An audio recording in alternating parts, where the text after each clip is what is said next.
Sawadee-kap. Hello and welcome to Daily Wisdom, Walking the Path with the Buddha. Today is our Pali Canon and English study group, and we're studying Volume 3, Chapters 31 through 40. I'd like to welcome all of you, whether you're joining for the first time or you're joining regularly. The way that we do this program is I invite students in Zoom to volunteer to read a chapter from the book. And then after a student reads that chapter, I will share some teachings on that. And then I'll open up to any and all questions that you guys have. This is more of a study group versus a traditional style of learning where I teach certain content for 10, 15, 20, 30 minutes and then open up to questions and then teach another 15, 20, 30 minutes and open up to questions. So this is more of a study group where we can come together and learn the teachings and discuss them and be sure that people have the opportunity to understand what it is that the Buddha is teaching. The Buddha taught very clear, very concise, and very precise, but it really helps to have a dedicated practitioner and a dedicated teacher kind of guide you through. You're on your own independent journey to enlightenment, but you're going to need help from teachers and guides along the way. So what I do in this program is invite students to get very deep into the words of the Buddha after they've already maybe studied some of the foundational programs that I share, and then allow students to come into a program like this to be able to really get in depth with the words of the Buddha through volumes 2 through 13 of the book series that I share, where volume 1 is more of a foundation. So I'm going to invite those of you guys that are in Zoom, if you'd like to volunteer to read, just let me know by electronically raising your hand, and then I'll be able to call on you. And if there's anyone in Facebook or YouTube, as you guys have questions, you're welcome to ask those by putting them into the comment section. Even in Zoom, you can ask questions that way too by putting them into the comment section. But for those of you guys in Zoom, all you need to do is electronically raise your hand and then unmute your mic and be able to read or ask any questions that you like. So I see, Pat, you had your hand up first, so we'll go to you. And then Helena, I see you're next. So maybe you can read chapter 32. Chapter 31, craving, desire is the root of discontentedness. Whatever discontentedness arose in the past, all that arose rooted in craving, desire, with craving, desire as its source. For craving, desire is the root of discontentedness. Whatever discontentedness will arise in the future, all that will arise rooted in craving, desire, with craving, desire as its source. For craving, desire is the root of discontentedness. Whatever discontentedness arises, all that is rooted in craving desire has craving desire as its source. For craving desire is the root of discontentedness. Okay, thank you, sir. So here the Buddha spells it out in no uncertain terms of exactly what causes discontentedness. And remember, all of his teachings are independently verifiable. For those of you guys that have learned in the foundational programs, you've learned the Four Noble Truths with me. And I walked you through developing your understanding of the three universal truths and the Four Noble Truths, so you can see clearly that it's craving, desire, attachment, wants, expectation, longing, yearning that is causing all discontentedness, whether it's pleasant feelings, painful feelings, or feelings that are neither painful nor pleasant. These conditioned feelings are caused by craving, desire, attachment. And the Buddha here is just making it utterly clear that any discontentedness you or any other being experienced in the past, it all came from craving, desire, attachment. Any discontentedness you'll experience in the future, it's all from craving, desire, attachment, either you or other beings. And then any discontentedness that is experienced in the present moment, at all, anywhere whatsoever, it's all rooted in craving, desire, attachment. And you're invited to be able to independently verify this, because oftentimes what the mind does in the unenlightened state with the lack of this wisdom is we'll blame other people for what we experience with discontentedness. And because of this, one stays continually trapped in this continuous cycle of experiencing discontentedness over and over. But by independently verifying that your own mind is causing your discontentedness, that's what the Buddha is teaching you, that it's the mind's longing, yearning, wanting things to be a certain way, craving permanence. That's what's causing the conditioned pleasant feelings, painful feelings, and neither painful nor pleasant. By understanding that and cultivating that wisdom and seeing the truth in it, then you can actually apply the real techniques and the training to be able to eradicate the discontentedness. Because if you can eradicate the cause, then you can eradicate the effect. Because if what's causing discontentedness is craving, desire, attachment, all you need to do in order to eliminate the anger and sadness and frustration and all these other discontent feelings is eliminate the cause, which is the craving, desire, attachment. And that's the beauty of understanding something like this. So let me know if you guys have questions here on this chapter. Remember, you can put that into Facebook, YouTube, or Zoom, or you can raise your hand in Zoom and ask any questions that you like. So it looks like Helena has a question. Go ahead, ma'am. Okay, thank you. So what exactly is the root of craving, desire, attachment? Because we know that anger comes from ill will. And what's the root of craving, desire, attachment? It's ignorance, the unknowing of true reality.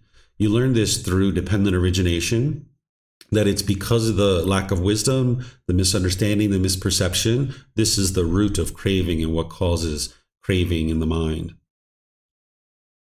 Okay, and could it be said that it's like also survival, maybe? No, because you can survive without craving. If survival was the root of craving, when you eliminate craving, then you wouldn't be able to survive. Okay, thank you. Mm-hmm. 7 principles to prosper and not decline. Brahmin, if the Vajrayans keep these 7 principles, as long as these principles remain in force, the Vajrayans may be predicted to prosper and not decline. The followings are the 7 principles that the Tathagata said to Venerable Ananda in the presence of Vasakara Brahmi. Ananda, the Vajrayans hold regular and frequent assemblies. Ananda, the Vajrayans meet in harmony, break up in harmony, and carry on their business in harmony. Ananda, the Vajrayans do not authorize what has not been authorized already, and do not abolish what has been authorized, but proceed according to what has been authorized by their ancient tradition. Ananda, the Vajrayans honor, respect, revere, and salute the elders among them, and consider them worth listening to. Ananda, the Vajrayans do not forcibly abduct others' wives and daughters and compel them to live with them. Ananda, the Vajrayans honor, respect, revere, and salute the Vajrayans' shrines at home and abroad, proper support made and given before. Ananda, the Vajrayans make proper provision for the safety of Arahants, so that such Arahants may come in the and those already there may. Ananda, so long as they keep these principles, the Vajrayans may be predicted to prosper and not decline. Okay, thank you, Helena. So here, the Buddha is once again, like he usually does, is teaching the natural law of karma, of cause and effect. There were 2 populations of people during the lifetime of the Buddha that he looked at and revered for their practice of the teachings. And remember that they weren't necessarily practicing his teachings. They were practicing certain aspects of the natural law of karma that the Buddha could identify and say, yeah, these people are actually practicing the teachings, that are the natural laws of existence. Because these natural laws, they show up in many different parts of society. In fact, I met someone here in Mexico yesterday or 2 days ago that he's never really studied the path to enlightenment very closely, but he's doing so many things that is very similar to the path to enlightenment. Like he sleeps on the floor, he lives very modest existence, even though he's actually has quite a bit of money. He is quite humble in the way that he talks. He's very interested in learning and growing and developing. He's practices a lot of generosity. And this person has never actually studied with me or the teachings that I'm sharing from the Buddha. So people learn these teachings in various ways because there's the natural laws. And the Buddha put it together in a complete package that you can learn and you can understand and you can then experience the results because you have the complete package of what it takes to get to enlightenment. But there's different times where you'll see that he talks about the Vajrayans or the Khattiyas, and he's talking about them as a population of people that are practicing certain aspects of the natural laws of existence that are very beneficial for their population. And he encourages people to practice these similar types of qualities because it's going to help an individual to experience improved results in their life because of this cause and effect or this action and result. So here the Buddha starts out with saying, okay, Ananda, the Vajrayans hold regular and frequent assemblies, meaning they come together in community and they talk and have discussion and communicate with each other. They sit down and have communication. This is very helpful in a community of people, whether it's your friends and family, or whether it's like a business or a company, or any type of population of people. There needs to be some frequent understanding and regularly coming together and having discussions. I know, like when I was in the IT field and I had 55 employees, the idea of 55 people being on board with the same exact things without having ever talked to each other would be nearly impossible. So what we used to do is we'd have weekly or bi-weekly meetings where we would come together for an hour, hour and a half, 2 hours, and we would have like group meetings where we were presenting certain information to help the entire group of 55 employees to understand various aspects of the projects that we were involved in. And because of this, there was more cohesion in the group. And that's what a situation like this, where there's regular and frequent meetings of a particular population, whether it's a company, whether it's a family, whether it's a community and like a neighborhood, there's going to be more cohesion in the group because people will be understanding each other's perspectives and their thoughts and what they're doing in life. So that's why the Buddha is sharing this, that it's wise to have regular and frequent meetings with a certain population of people, whether you're an employer, whether you're in a neighborhood or community, whether you're just in a family, you're having gatherings, or like our community, we come together weekly and we meet and help each other through our interaction. Ananda, the Vajrayans meet in harmony, break up in harmony, and carry on their business in harmony. This is related to their moral conduct and the way that they interact with each other. Instead of being bitter and harsh and hostile, when they come together, they're harmonious with each other, smiling, happy, cheerful. When they leave from each other, they're cheerful and happy and bright. And when they're actually conducting their business, they're doing that in harmony rather than being aggressive and hostile and bitter. We've recently had some situations at the temple over the last month where we had two different situations where there were some individuals who were being bitter and harsh and hostile. And you can see that it doesn't promote harmony in the group.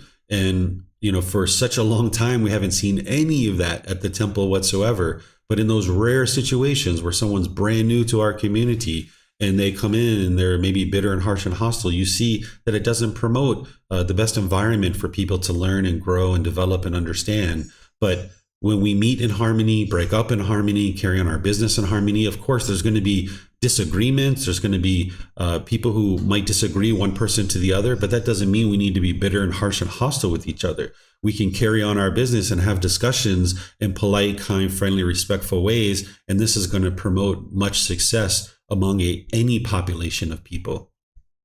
Then the Buddha says here that the Vajrayans do not authorize what has not been authorized already and do not abolish what has been authorized, but proceed according to what has been authorized by their ancient tradition.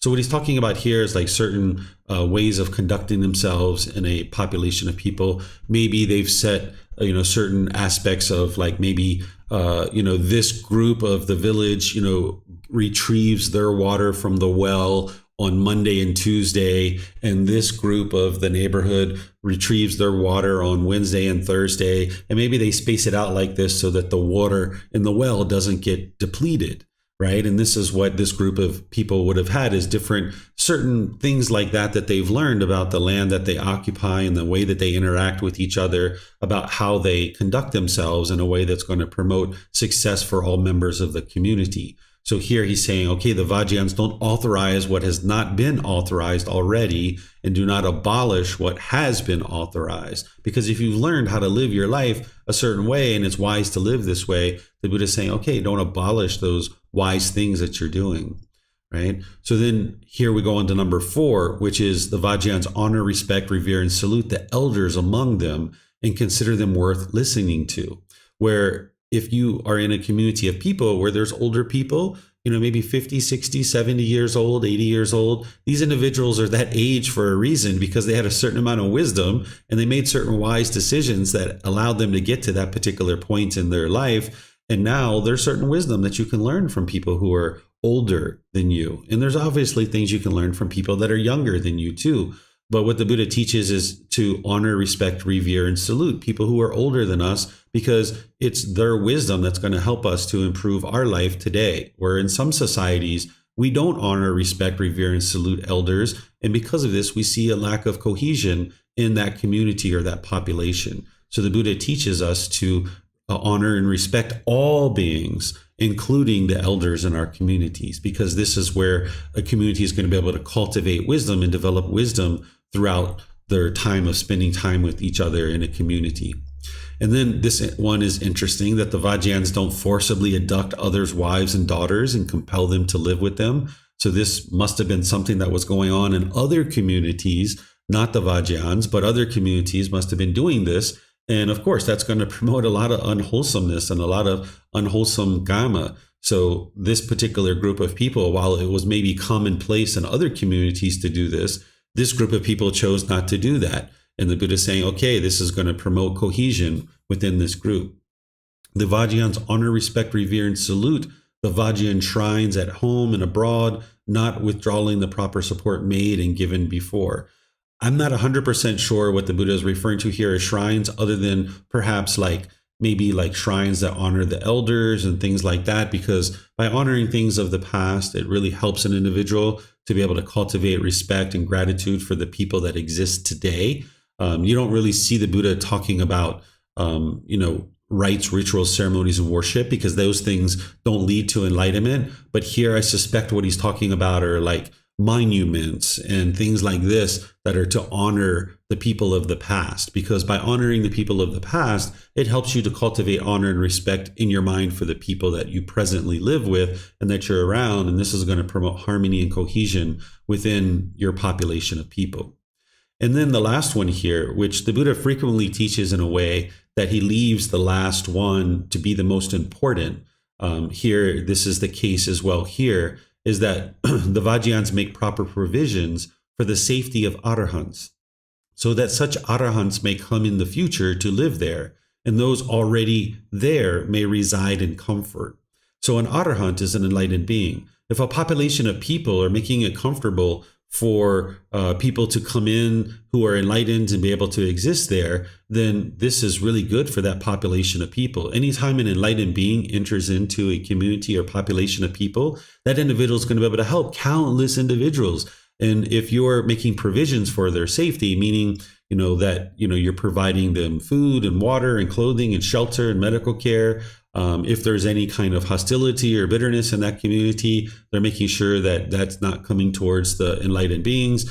And because of this, there'll be enlightened beings that'll be pleased to come into that community, spend time, and then help those individuals to be able to then learn what it takes to be able to transform their mind and train their mind. The more enlightened beings a community has, the better for that community, because there's more wisdom in the community to be shared with other people of how to get to the enlightened mental state. And I oftentimes will point to the population of Thai people, that during the lifetime of the Buddha, it was these Vajrayans and Khattiyas that the Buddha was pointing to in a way that was functioning in these particular ways. I would point to, during our lifetime, the population of Thai people in Thailand, that they honor, respect, revere, and salute their elders. They take very good care of their elders, and they do all of these things that the Buddha is talking about, including making it safe for arahants or enlightened beings to exist. And by doing so, more and more wisdom comes into the community. When Thai people know that somebody's enlightened, they really revere that individual, and they make sure that there's opportunity for this individual to be able to teach within the community, because they know that that's going to be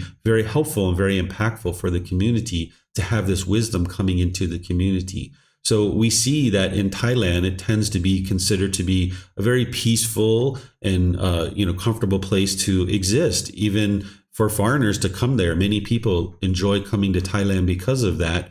And in my opinion, it's because of these types of things that the Buddha is talking about here, because there's this cause and effect and action and result that's going to promote and produce any particular effect or result as part of practicing and making decisions in this way.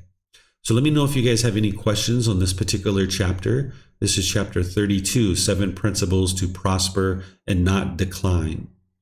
Okay, so Helena has a question. Go ahead, ma'am. Thank you.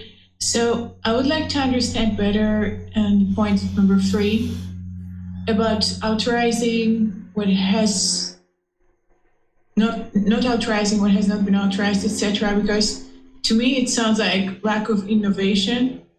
And when I think about like some old traditions, like slavery was legal once, child labor, stuff like that. So hadn't we changed that at one point, we would experience the unwholesome results right now. So could you please explain it?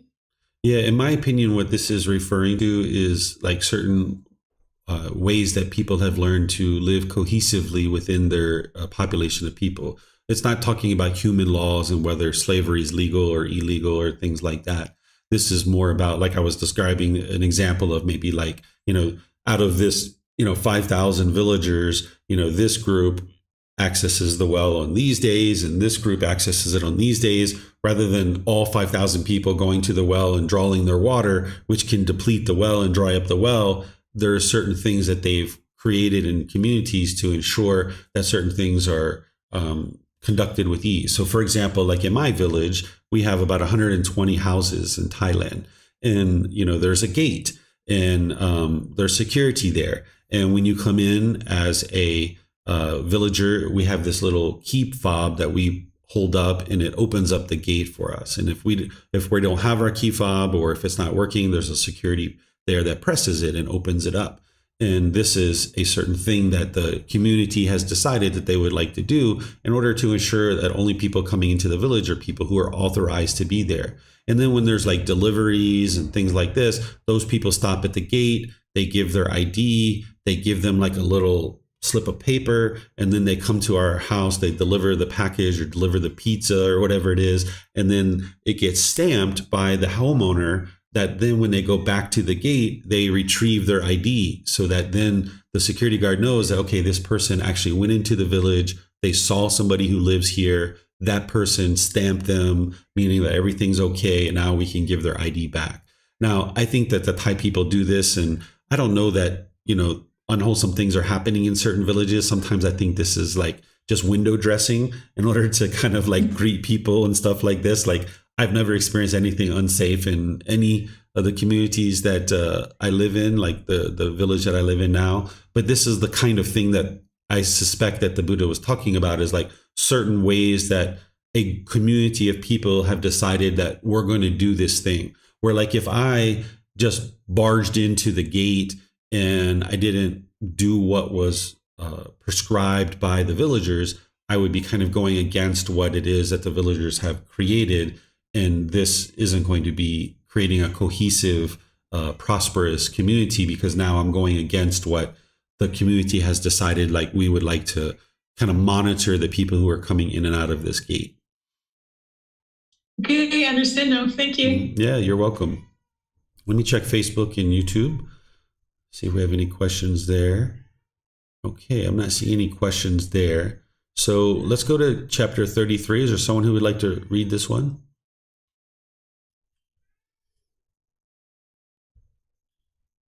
Okay, it looks like Vibhav has his hand up. Go ahead, sir. Thank you. 4 things that lead to the continuation of the wholesome teachings. There are amongst these non-decline. What for? Here, the monks learn discourses that have been well acquired with well set down words and phrases. When the words and phrases are well set down, the meaning is well understood. This is the first thing that leads to the continuation, non-decline, and non-disappearance of the wholesome teachings. Second, again, the monks are easy to correct and possess qualities that make them easy to patient and accept instruction respectfully. This is the second thing that leads to the continuation, non-decline, and non-disappearance of the wholesome teachings. 3. Again, those monks who are learned, heirs to the heritage, experts in the teachings, experts in the discipline, carefully teach the good discourse to the others. When they have passed away, the discourses are not cut off at the root, for there are those who preserve them. This is the third thing that leads to continuation, non-decline, and non-disappearance of the wholesome teachings. 4. Again, the elder monks are not luxurious and complacent, but they discard backsliding and take the lead in solitude. They arouse energy for the day as it unattained, to the achievement of as yet unachieved, to the realization of the yet as yet unrealized. Those in the next generation follow the example. They too do not become luxurious and complacent, sliding and take the lead in solitude. They too, if the yet unattained, with the achievement of the yet as yet unachieved, with the realization of the as yet unrealized. This is the fourth thing that leads to the continuation, non-decline, and non-disappearance of the wholesome teaching. Continuation, non-decline, and non-disappearance of the wholesome teachings. Okay, thank you, Vibhav. I apologize for anyone who's listening by audio only that my internet connection is not so great, so we're kind of losing some of the reading of the text. But for those of you guys that are listening to audio only, you can access these books from our website, buddhadailywisdom.com. From there, you can download volume 3 and you can see the full discourse. Here, what Vibhav just read and what the Buddha is talking about is how to ensure that his teachings continue in the world, because his teachings continuing in the world is the very best thing that could ever happen for the entire world, because these teachings absolutely lead to liberation of the mind, freedom from strong feelings, to peace, to joy, to enlightenment. And it's through understanding these teachings that more and more of the world can experience the peace and joy of the enlightened mental state. So here the Buddha is giving guidance of how to ensure his teachings continue in the world, because he's impermanent. He's going to ultimately die, and people are going to be interested to know how to ensure that the maintenance of his teachings continues in the world. So he's giving these 4 things to ensure his teachings continue. The first one, he says, the monks learn discourses that have been well acquired, with well set down words and phrases. When the words and phrases are well set down, the meaning is well understood. Right? So any teacher who's choosing to teach these teachings, they need to be very conscious and very aware of the words and phrases that they share, because that's going to ensure that their students are actually learning and understanding the true teachings and what it takes to move the mind to enlightenment. If we are haphazard about the way that we describe the teachings and the words that we use, then the students aren't going to be able to deeply understand the teachings. They're not going to be able to learn them well. So then when they are shared, they're going to be slowly modified, and the quality of the words and phrases are going to slowly deteriorate. And over multiple years and generations, then slowly but surely, the ability to get to enlightenment starts to disappear. So maintaining well set down words and phrases is so important for the continuation of the teachings of the Buddha. Then the monks are easy to correct and possess qualities that make them easy to correct. They are patient and accept instruction respectfully. One of the parts of the path to enlightenment is a teacher needs to be able to point out to their students the areas that they need to improve. This is one of the reasons why students need a teacher, is that you need guidance to learn the actual teachings, but you need somebody who can objectively look at your own mind and look at your own practice and share with you in ways where you're maybe not practicing right speech, or maybe you're not being as loving and kind and compassionate as you could be, or maybe your mind is having difficulties concentrating and being focused. The Buddha talks about this in other discourses that we've already studied in this program, where he talks about how a teacher points out treasure to their students. And it's up to the student to be able to see that treasure. But sometimes with an unenlightened being, as a student, they can have ego in the mind, so that when a teacher is pointing out ways that they can improve, their mind doesn't accept that instruction respectfully. And in those situations, it's not hurting the teacher, because the teacher should be either enlightened or very close to it, but it's only hurting the student themselves, that when they reject the teachings, this is going to hinder them from being able to make progress on the path. So any student who's choosing to learn from a teacher, it's that student's choice to select that teacher as somebody that they are interested to learn with. A teacher shouldn't just push their way into a student's life and start trying to teach them, because that would be this teacher's own craving and their own ego. Instead, a student needs to be the one who makes a decision that this is a person that I'm interested in learning with. And then once they've made that decision, if they're open to learning and being able for the teacher to point out areas of improvement, this is going to really accelerate their practice. And by them becoming more and more wise, more and more enlightened, this is going to ensure that the teachings continue in the world. Not only is it going to help that particular student, but it's going to help the teachings continue in the world. So one of the things that a teacher might decide to do is when they first start learning, or a student first starts learning with the teacher, it would be unwise to just jump in there and start correcting them on the things that they're doing that are needing improvement. But if a student continues to learn, they see 2, 3, 4, 5 different times the student is coming to learn with the teacher. At this point, the student has obviously made the choice to learn with you as a teacher. And that's the point where maybe a teacher might decide to start sharing some improvements with their students. But even in doing that, it's really wise to be sure that the student is open to that improvement and the suggestions from the teacher. So sometimes when I'm unsure if a student is willing to accept individual guidance like that, then I will actually ask them. I'll say, hey, are you interested in understanding more about how you can improve? Because oftentimes what a teacher is seeing in the student are things that the student's not seeing themselves. Because if a student saw those things themselves, they wouldn't be practicing those things. So by a teacher being able to objectively look at a student's practice and provide them corrections, and then the student respectfully receiving that guidance, not only is the student becoming more and more enlightened and cultivating more and more wisdom and improving their practice, but it allows the teachings to continue and prosper in the world, because now there's more and more wisdom in the world about what it takes to get to enlightenment. And that particular individual is going to be getting closer and closer to enlightenment, to then be able to potentially share that same wisdom with somebody else. Here, the third one, the Buddha is saying, those monks who are learned heirs to the heritage, experts on the teachings, experts on the discipline, experts on the outlines, respectfully teach the discourses to others. When they have passed away, the discourses are not cut off at the root, for there are those who preserve them. So the second one is all about the student receiving guidance respectfully, right? This one is about the teacher being respectful, because in order for there to be a harmonious relationship between a teacher and a student and a teacher, there needs to be respect in both directions. Right? If it's only the student that's showing respect to the teacher and the teacher is not showing respect to the students, it's not going to promote a harmonious relationship. So here, the Buddha is talking about how individuals who deeply understand the teachings and are experts on the teachings respectfully share those with others, because it's very hard for the unenlightened mind to grasp some of these teachings, because the mind is struggling with craving, anger, and ignorance and these various pollutions. And a teacher needs to be very good with their practice to be able to practice right speech, to deliver the teachings in such a way that the student's mind can absorb that and be able to see areas for improvement. So there needs to be respect in both directions, from student to teacher, but also from teacher to student as well. And this will promote the best opportunity for the teachings to flourish in the world.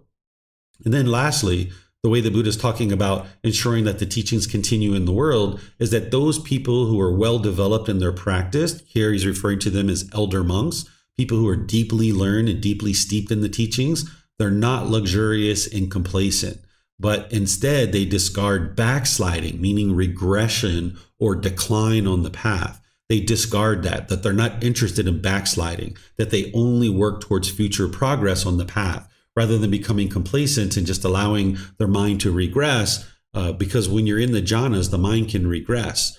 So you'd like to always be focusing on forward progression. And then he talks about taking the lead in solitude, meaning going out and being alone and learning how to train your mind to be alone. Because oftentimes the mind is craving to always be in contact with other people and be around other people. But you need to be able to go on vacations by yourself, take trips by yourself, go to the restaurant by yourself, go on a hike by yourself, go to the art museum by yourself, go to the movies by yourself. Do these things sometimes alone. Of course, you're going to do those things with other people sometimes, but by doing these things alone, this will help you to promote the interest in spending time with this being who you are. Oftentimes, if the mind is bombarded with a lot of unwholesome thoughts, you might think the way to solve that is just always have people around you. But you can't accomplish the elimination of unwholesome thoughts in your mind by just having lots of people around you all the time. You're going to need to sit with your thoughts and purify your mind. And by being alone, you can see your thoughts and you can see what's going on in the mind and make plans for the future. And you can also cultivate enjoyment of spending time alone. If you don't enjoy being alone with yourself, who would ever enjoy being alone with you, right? If you don't enjoy being alone with yourself, why would any of your friends or family enjoy being with you? So you're going to need to learn how to enjoy spending time alone and find that interesting and helpful and beneficial. So the Buddha is talking about not only those things, but here he's talking about they arouse energy, meaning motivation, encouragement, enthusiasm, for the attainment of the as yet unattained. Meaning, if someone's in the jhanas, you have enthusiasm and ambition to get to the first stage of enlightenment. Or if you're in the first stage of enlightenment, you have enthusiasm and ambition to get to the second or third or fourth stage of enlightenment. That's what he's talking about here. For the achievement of the as yet unachieved, same thing. For the realization of the as yet unrealized, same thing. Having enthusiasm for continuous growth on the path.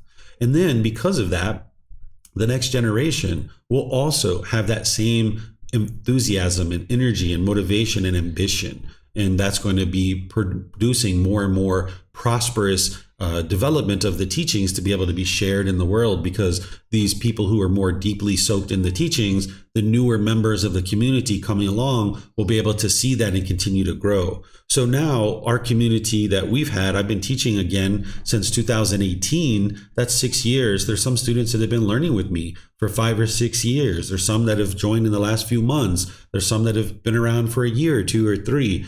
If you guys are focused on continuous growth and in development, when there's this new student who comes in and they're only there for a day or two, they just started to learn, they'll see like the senior members of this community are focused on growth and development and training their mind. Those new students will be more readily able to come into our community and experience benefit and growth and development on the path to enlightenment, because they have these examples, they have these role models of people that have been in the community for a period of time and practicing the teachings deeply, that they can see how this community doesn't gossip, we don't slander, we're not bitter and harsh and hostile to each other. We treat each other with respect and politeness and kindness.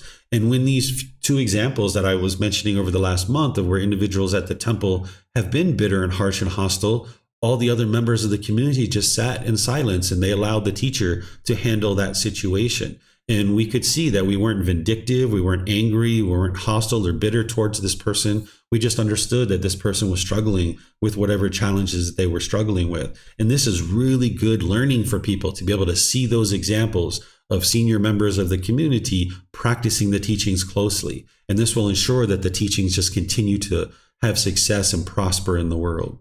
So any questions on this particular chapter, you can put that into Facebook, YouTube, or in Zoom, or you can raise your hand in Zoom and ask any questions that you like. This is chapter 33, 4 things that lead to the continuation of the wholesome teachings.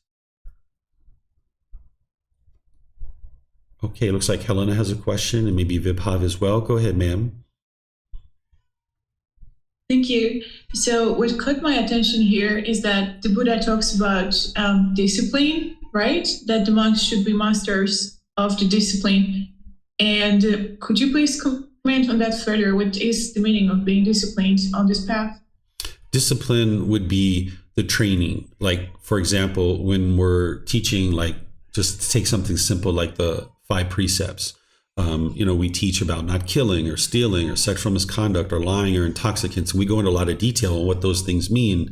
That's the understanding and the wisdom of how to discipline the mind and how to train the mind. Or like maybe like 2 to 3 meditations for 30 minutes or more. This is part of the discipline or part of the training. When you see the word discipline, you can think the word training. Experts on the training of the mind. That's what he's referring to here. Okay, thank you. Mm-hmm. You're welcome. Go ahead, Vibhav. What's your question, sir? David, I'm just wondering, with such very well laid down, I guess even Buddha basically laid down the phrases and messaging really well. How did it come to a point where people actually did not, like it's been stopped following these well laid down phrases and words and following, and then went in their own direction, and then over time the teaching declined, because what you see today in the world is like kind of very different from what the Buddha is saying here. Yeah, so the easy answer to that is impermanence. That impermanence affects all things, including people's memory of these teachings, including the books and things like that. That impermanence affects all these things.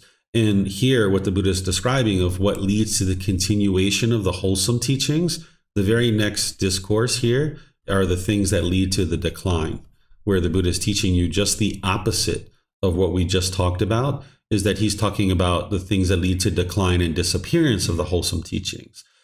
So these are the things that occurred over the 2,500 years. We're not actually going to read this one, but I'll just integrate it in here since you asked this question, is that the monks learned discourses that have been badly acquired with badly set down words and phrases. When the words and phrases are badly set down, the meaning is badly understood, right? So that's one of the reasons. And then the monks are difficult to correct and possess qualities that make them difficult to correct. They are impatient and do not accept instruction respectfully. That's what's led to the decline. You can see this if you spend time around individuals. You can see that what the Buddha is teaching here is 100% true. And then monks who are learned, heirs of the heritage, experts on the teachings, experts on the discipline, experts on the outline, do not respectfully teach the discourses. In other words, they're being disrespectful to their students. You can see this even today in various communities. You can see teachers who are disrespectful to their students. And then here, the fourth one, where individuals are luxurious and complacent, and they are having backsliding, that they're not taking the initiative to go into solitude, that they don't have this ambition and energy and enthusiasm to attain the as yet unattained. So this is the reason why things disappeared to the point where they are now. But this community, we're interested in practicing this first one, chapter 33. We're interested in seeing the teachings continue to prosper in the world and continue in the world, because we know how important they are, because we've seen in our own life the improvement that they've made within our own mind and our own life. But there's going to be other people that don't understand that. And because of impermanence, not everybody understands the teachings in the same way. So they will gradually decline from the time of a Buddha like Gautama Buddha. But there's the potential for these teachings to continue to prosper and continue in the world if there's an individual who brings them into the world in such a way that they set up all the ways that the teachings can continue. And nowadays, we have that opportunity to be able to do that. Thank you. Mm-hmm. You're welcome. Okay, let me see if we have any questions anywhere else. Looks like Helena has a question. Go ahead, ma'am. Thank you. So following up on Vibhav's question, if the teachings decline naturally due to impermanence, why aren't there more Buddhas in the world? Like there could be one every 500. Why not? Yeah, it doesn't happen that way. What you'll see in your own personal life, maybe, and you can also relate this to humanity, is sometimes, an individual has to hit rock bottom before they're motivated to be able to then do something better. And in my perspective, humanity has reached rock bottom. And more people are starting to realize, like, whoa, what we're doing is not helpful. It's not going to lead to a harmonious community, a harmonious world. You need a lot of time for humanity to go through periods of time where they're struggling and having all these difficulties, so that when a Buddha does come into the world, there can be individuals who realize, like, whoa, this is a better way to live life. Whereas if it was every 500 years, a group of people wouldn't necessarily decline to the point where we see today, that people would essentially hit rock bottom. Because that's one of the biggest motivators for people on the path to enlightenment is that when an individual is really hitting rock bottom, that's a time that they'll oftentimes pay the most attention to the teachings. Whereas if your life is pretty peaceful and pretty joyful, there tends to not be motivation to learn the teachings, because there's not very much difficulties and struggles in your life. Like the individual that I was talking about that I met here 2 days ago, his life is pretty peaceful. He has some problems here and there, but when it really came down to it and we were talking, he's not interested in the path to enlightenment. He would like to be reborn as an animal, it seems like. He's holding on to existence. And, his life is pretty peaceful. He's got what he needs. He's not at rock bottom. So that's usually what it takes for an individual, but also a group of individuals, to be able to decide that they would like to embrace something like the teachings of the Buddha. Wow. Okay, thank you. Mm-hmm. You're welcome. Okay, Vibhav, you have a question? So I just had a follow-up question on, you said that the gentleman you met wishes to be born like an animal, like because is he to be? I mean, it seems like he has a very peaceful existence and he's doing a lot of generosity and he's doing a lot of the good things that are in the teachings. So from that perspective, it seems unlikely that he'll be born as an animal. Yeah, exactly. He's doing, I don't know, but he may be born as an animal, but from what you're describing, it's very, very unlikely he'll be born as an animal, just from what you're saying. That's the ironic thing of it, is that he craves that, I don't know that he craves to be reborn as an animal, but he definitely is craving existence. But he's practicing the teachings without realizing that's what he's actually doing. But ultimately, by the end of our conversation, he really enjoyed the conversation that we had. He said he would like to have more conversations. And he said in the future, he could potentially, change his mind in a different direction. And one of the things that I shared with him is I said, I'm not here to convince you of doing any one particular thing or another. And he appreciated that, right? So I wasn't there to convince him to get on the path to enlightenment, but I just acknowledged that based on the things that he was sharing, that, he was not on the path to enlightenment. But that's mainly because he doesn't understand what the path to enlightenment is. Once you understand what it is and you've deeply penetrated into that wisdom, I can't imagine any one person deciding that, yeah, I'd rather be angry and bitter and harsh and hostile and aggressive and have sadness and misery and despair and displeasure over this permanent peace and joy. Of course, there's going to be people out there that do that because of impermanence. But if you deeply understand what the enlightened mind truly is, which is hard for someone to fathom in the unenlightened state, if people truly understood what enlightenment was, there wouldn't be any individual who would be disinterested in enlightenment. But because people lack the wisdom of what enlightenment truly is, there's people in the world that just aren't interested because they just don't understand what it is. Yeah, sorry, one more follow-up question on that. So in some of the discussions I've had with people, most people don't understand unless you start doing something, nobody really understands what anyway, but it's even harder for someone who's just starting on it, right? And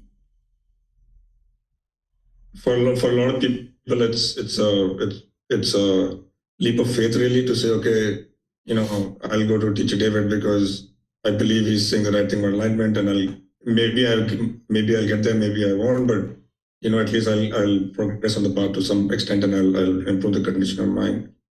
And the question there is like, how do we, not to convince people, but how to even show them, how do we even show the way to people, even if you don't get to enlightenment, and this probably will be a goal at some point while progressing on the path. But even if you do a little bit of it, like the Buddha said, even one sentence will improve your life. How do we kind of give that framework to people to say, even if your enlightenment is not your final goal, if you even get it for some period of time, will actually help you. Yeah, at this stage in your practice, Vibhav, I don't suggest that you try to teach anybody, really. If you have a couple small things that can help an individual, fine. But when it really comes to helping someone firmly get on the path to enlightenment, they're going to need to be talking with a dedicated teacher who deeply understands the Four Noble Truths, because that's the real entrance to the path to enlightenment. That's where people's mind starts to really open up. In fact, there were some other people that I met here in Mexico in the last couple of days, and they were like, hey, I was thinking to arrange my entire schedule to attend your entire course. And that was my intention. And I set everything up to the point where I thought I'd be able to attend your course. But I kind of messed things up, and my schedule isn't set up based on your course. But I would like to come to your course, but it looks like I'm only going to be able to come one day out of the 5 days. And I suggested to them the day to come is on Tuesday, because that's the day where I'm going to be teaching the 3 universal truths, the 4 noble truths, and the Eightfold Path. That's where somebody firmly gets onto the path to enlightenment. And it takes a certain amount of wisdom and understanding to be able to teach those particular teachings in a way that somebody can firmly get onto the path to enlightenment. That in order for somebody to deeply understand, that they're going to have to understand those teachings. And that's why what I do with these courses is kind of warm people up to understanding the Four Noble Truths by first helping them understand what enlightenment is. But that's really the way to help someone firmly get on the path, is to understand the Four Noble Truths. And that way they're not taking a leap of faith, they're not believing, but they can see that this person articulated in a 45-minute period of exactly what's causing the anger and the sadness and frustration. And it's something that they can independently prove through the teachings that they receive. And now they can at least have some level of confidence that, okay, this teacher knows a thing or two about the path to enlightenment, and now I will potentially get onto the path. And also being around a teacher can be really helpful for that too, that if you're around a person who's either enlightened or very close to it, you can see that in no situation, no matter what's happening, their mind is steady and stable and peaceful and joyful. And for any students who've been around for any period of time, they can see that from a teacher, that they can see that the teacher has been in various different situations, but nothing shakes up their mind. And they can see like, whoa, if that happened to me, I would have been very upset, but this particular teacher wasn't at all. And they're still loving and very kind and very polite and respectful. And this can help build a person's confidence to spend time with their teacher, not just in the classroom, but outside the classroom too. And they can see various situations that this person never experiences any discontentedness whatsoever. Thank you. You're welcome. Okay, I'm not seeing any questions anywhere else. So let's go to the next one, which is chapter 34. I wasn't planning to discuss this one because it's just the opposite of the one that we just discussed, where the Buddha is talking about the decline or disappearance of the wholesome teachings. It's just the opposite, and we've already kind of talked about that. So let's go right into chapter 35. Is there someone who would like to read this? All right, Keely, go ahead, ma'am. Conditioned objects are impermanent. Monks, conditioned objects are impermanent. Conditioned objects are unstable. Conditioned objects are unreliable. It is enough to become dissatisfied with all conditioned objects, enough to become free from strong feelings toward them, enough to be liberated from them. Nero, the king of mountains, is 84,000 yojanas in length. Yojana 12 to 15 kms and 84,000 yojanas in width. It is submerged 84,000 yojana in the great ocean and rises up 84,000 yojana above the great ocean. 1. There comes a time rain does not fall for many years, for many hundreds of years, for many thousands of years, for many hundreds of thousands of years. When rain does not fall, seed life and vegetation, medicinal plants, grasses, and giant trees of the forest wither and dry up and no longer exist. So impermanent are conditioned objects, so unstable, so unreliable. It is enough to become dissatisfied with all conditioned objects, enough to become free from strong feelings toward them, enough to be liberated from them. 2. There comes a time when, after a long time, a second sun appears. With the appearance of the second sun, the small rivers and lakes dry up and evaporate and no longer exist. So impermanent are conditioned objects, so unstable, so unreliable. It is enough to become dissatisfied with all conditioned objects, enough to become free from strong feelings toward them, enough to be liberated from them. 3. There comes a time when, after a long time, a third sun appears. With the appearance of the third sun, the great rivers, the Ganges, the Yamuna, the Akuravati, the Sarahu, and the Mahi dry up and evaporate and no longer exist. So impermanent are conditioned objects, so unstable, so unreliable. It is enough to become dissatisfied with all conditioned objects, enough to become free from strong feelings towards them, enough to be liberated from them. 4. There comes a time when, after a long time, a fourth sun appears. with the appearance of the fourth sun, the great lakes from which those great rivers originate, Anotata, Sihapatata, Lahakala, Kanamukta, Kunala, Chadanta, and Mandakini, dry up and evaporate and no longer exist. So impermanent are conditioned objects, so unstable. It is enough to become dissatisfied with all conditioned objects, enough to become free from strong feelings towards them, enough to be liberated from them.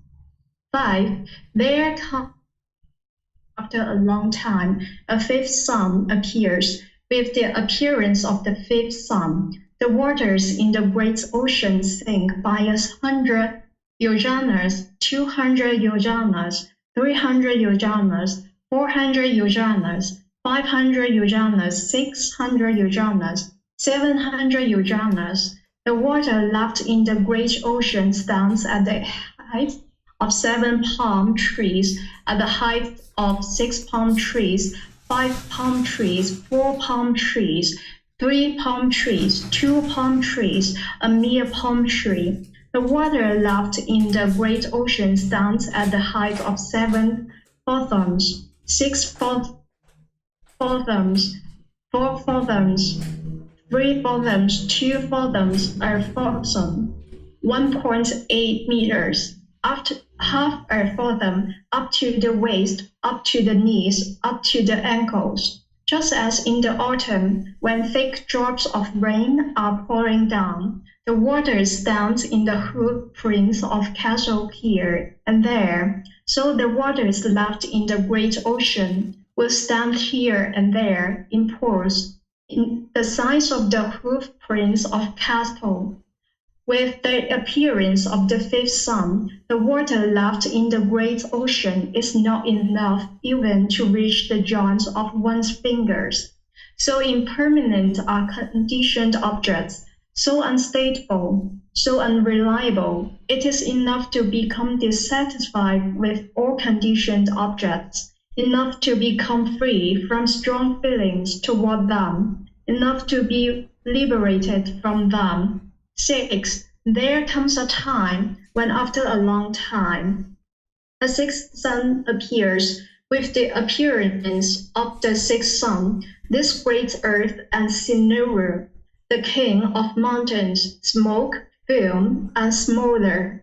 Just as a porter's fire, when kindled, first smokes, films, and smolders, so with the appearance of the sixth sun, this great earth and sinew, the king of mountains, smoke, film, and smolder. So impermanent are conditioned objects, so unstable, so unreliable. It is enough to become dissatisfied with all conditioned objects, enough to become free from strong feelings toward them, enough to be liberated from them.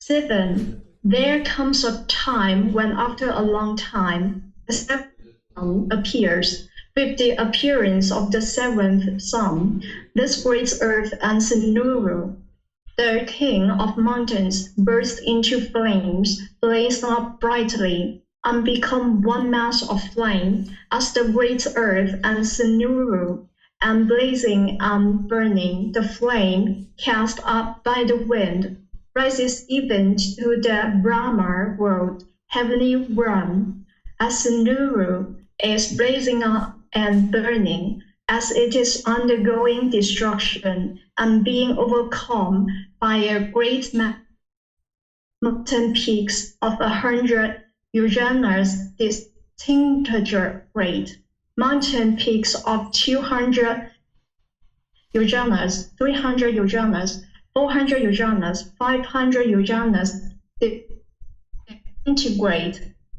When this great earth of sinew, the king of mountains, are blazing and burning, neither ashes nor soot are seen, just as when ghee or oil are blazing and burning, neither ashes nor shoot or sing. So it is when this great earth and Sinuru, the king of mountains, are blazing and burning, so impermanent are conditioned objects, so unstable, so unreliable.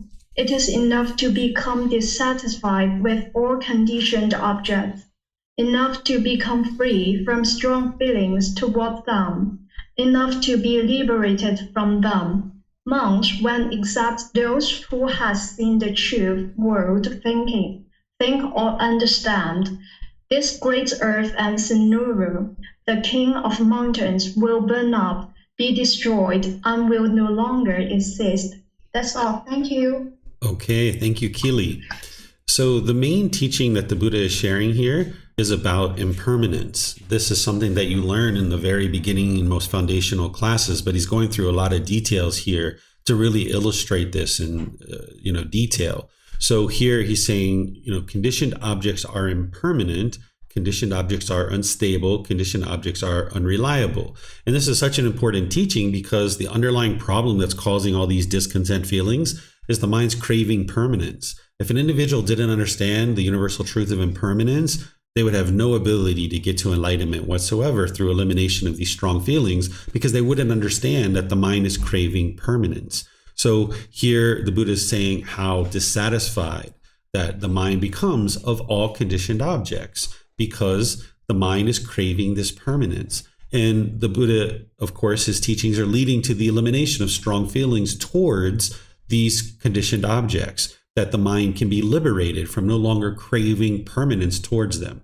And now he goes through a bunch of examples of things with the environment. Essentially what he's talking about is climate change and how the world is constantly changing and all these different aspects of the world are changing. And he's saying that these impermanent objects are unstable and unreliable.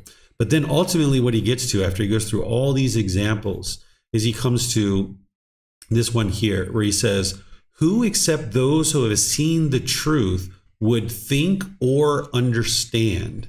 This great earth in Siniro, the king of the mountains, will burn up, be destroyed, and will no longer exist. So what he's saying is, who except those who would understand and seen the truth of the universal truth of impermanence would ever think that this entire world is going to constantly be changing and be destroyed and no longer exist? Right? That's essentially what he's saying. Like, there's people in the world that crave for humanity to be permanent.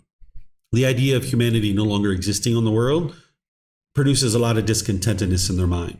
Or the idea of things constantly changing in the world will produce discontentedness in their mind. So the Buddha is saying, who except those who have seen the truth would think or understand that essentially this big entire world is going to constantly be changing, in this earth and humanity, he's not talking about humanity here, but I'm adding that part in there. Who would ever think that humanity would no longer exist? Humanity arose, it's changed, and it's going to fade away. It's going to no longer exist someday. But oftentimes the mind is craving that permanence and wanting humanity to exist for all time. But this just isn't possible if you understand the universal truth of impermanence. But who would understand when I say humanity is no longer going to exist someday? Who's going to understand that except for those who have seen the truth? Those who have seen the truth with the universal truth of impermanence would be like, yep, that's 100% true. And they would understand that. But if the mind's craving permanence, of course, there's going to be discontentedness there. So let me know if you guys have any questions on this very detailed teaching and lots of examples of the universal truth of impermanence. Okay, Helena, you have a question? Yes, thank you. I'm just curious, who's the king of the mountains? Sinuru? This is what they would refer to as this big, large mountain. This was like a very big, significant mountain during their lifetime. And they would call it the king of the mountains because it's such a huge, enormous mountain. Okay, thank you. Vibhav, you have a question?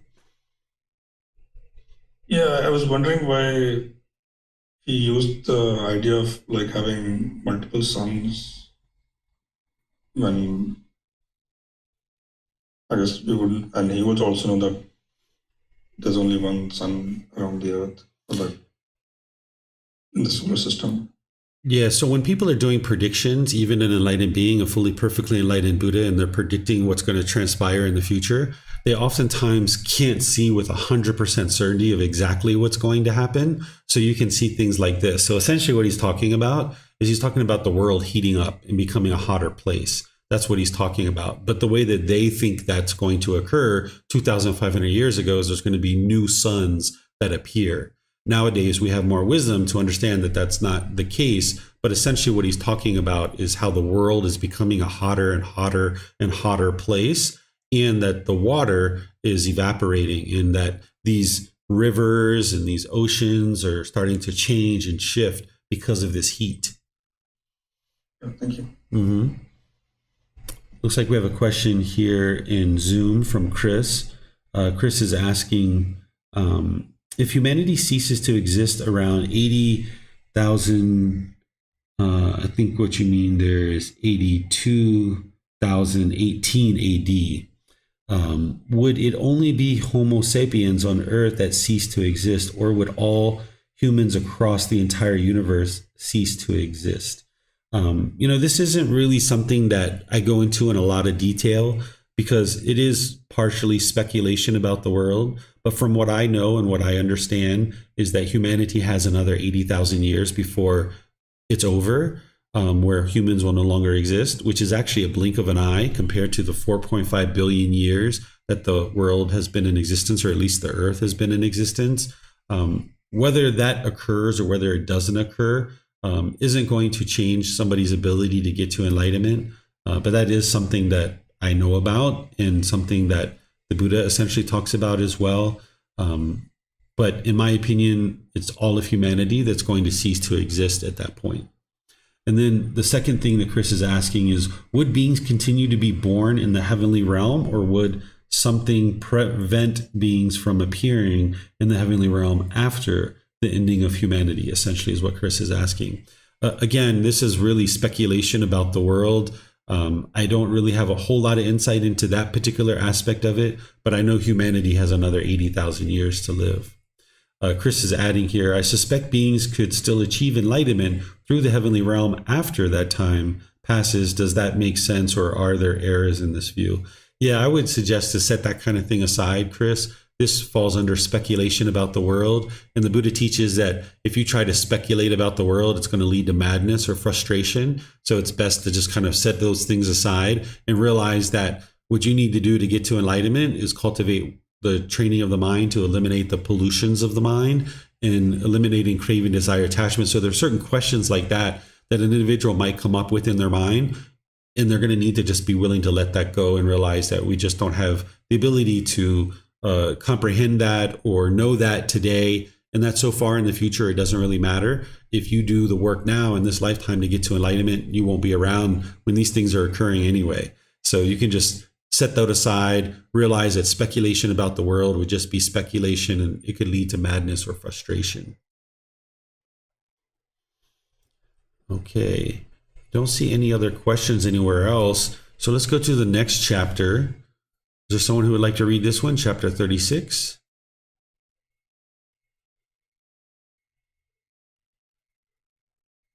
Okay, we've got Chris in there and Vibhav. So Vibhav, if you'd like to take the next one. And I can't remember whether Helena read the chapter because she had volunteered earlier too. So Helena, feel free to raise a hand if you'd like to volunteer to read one of these chapters.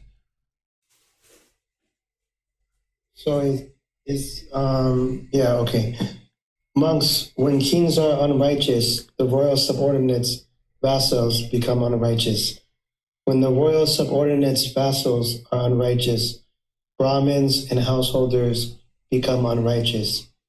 When Brahmins and householders are unrighteous, the people of the towns and countryside become unrighteous. When the people of the towns and countryside are unrighteous, the sun and moon proceed off course. When the sun and moon proceed off course, the constellations and the stars proceed off course. When the constellation and the stars proceed off course, day and night proceed off course. When day and night proceed off course, the months and weeks proceed off course. When the months and weeks proceed off course, the seasons and years proceed off course. When the seasons and years proceed off course, the winds blow off course and at random. When the winds blow off course and at random, the deities become upset. When the deities are upset, sufficient rain does not fall. When sufficient rain does not fall, the crops ripen irregularly. When people eat crops that ripen irregularly, they become short-lived, ugly, weak, and sickly. Then the Tathagata tell with the opposite causes, with the opposite results. Monks, when kings are righteous, the royal subordinates, vassals, become righteous. When sufficient rain falls, the crops ripen in season.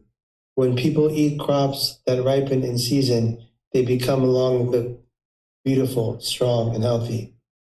All right. Thank you, Chris. So as I've shared before, the Buddha is a master at showing this cause and effect and how these certain causes lead from one thing to another, to another, to another, to another. And here he's talking about a leader of a population of people, the kings, right? But we could look at this as a boss, as a parent, as somebody that's leading any population of people. If that person is unrighteous, meaning they're doing unwholesome things, then the people around them are also going to become unwholesome, right? Because that leader is setting an example. So here the Buddha is saying, okay, as a leader, if you're setting a poor example and doing unwholesome things, the people around you are going to do unwholesome things. And you can see this if you're a parent and you yell and holler and scream at your children probably yell and holler and scream at you too, or other people, right? Or if you're into unwholesome things, if you're using drugs and alcohol and things like this, you might find that your children are doing those same exact things potentially. Or if you're a boss and maybe you don't really watch deadlines very closely and you don't turn in projects on time, you might see that your employees do the same kind of things. So the Buddha is showing this cause and effect here. And he's going through all these different cause and effects to eventually get to the point where he's talking about how people become sickly, weak, and short-lived, that all these things is what leads to those types of things. So let me know what questions you guys have here. This is, just showing this cause and effect and cause and effect. And what you can take away from this particular teaching is that it's wise to be wholesome, of course, and do wholesome things, particularly if you're leading any particular group of people, even if it's 2 or 3 people in a family unit, or whether you're a boss or an employer, or you're a president or a king or anything like this. It's wise to do wholesome things because then more and more people around you will do wholesome things as well. So let me know if you guys have questions here.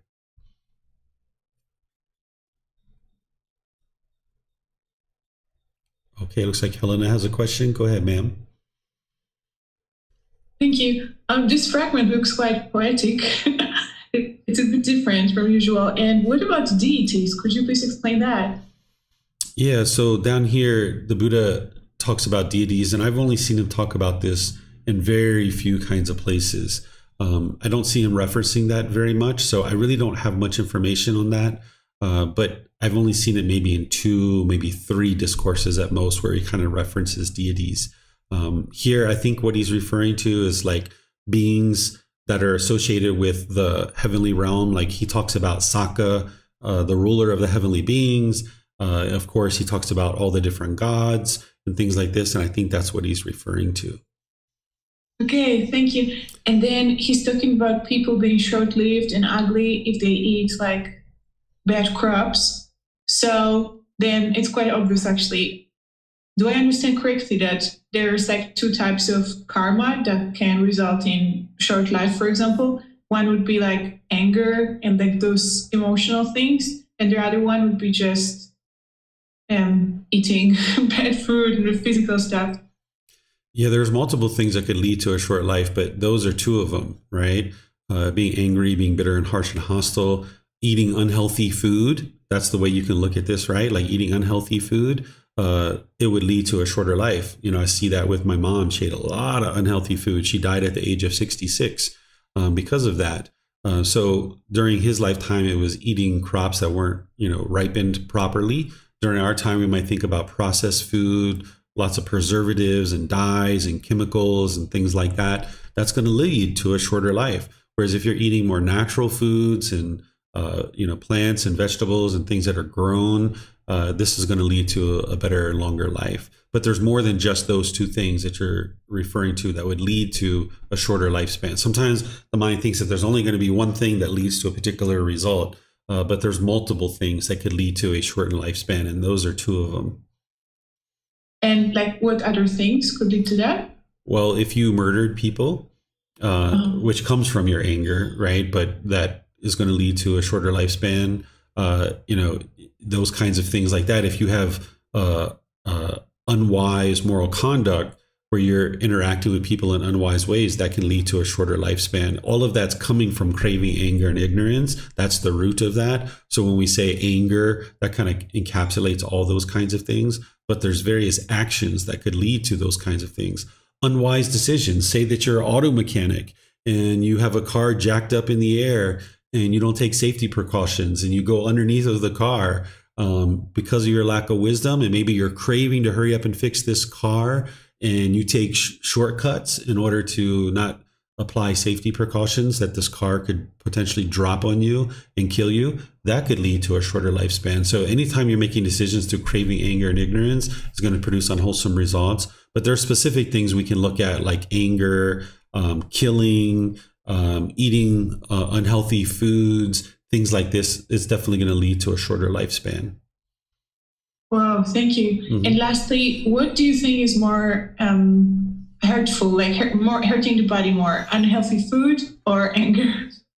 It would be hard to say one versus the other because they're both really unwise, and I would encourage people to get rid of both. Got it. Thank you. Yeah, you're welcome.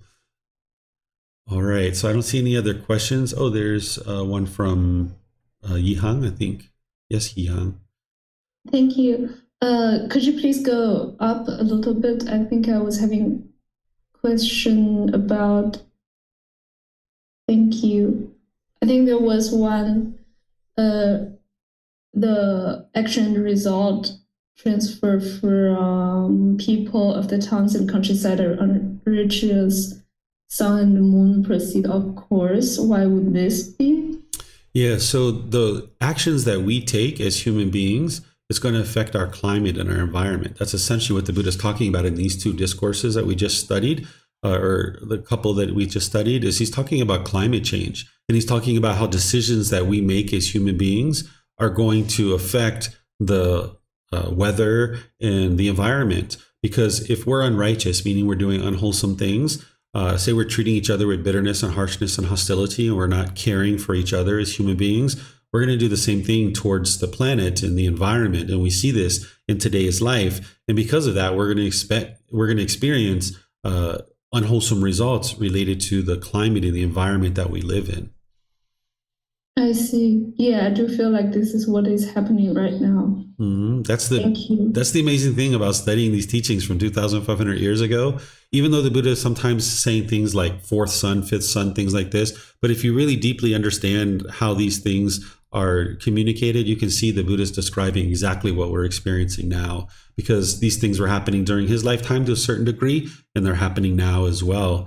And you can just see how true his teachings really are. Yeah.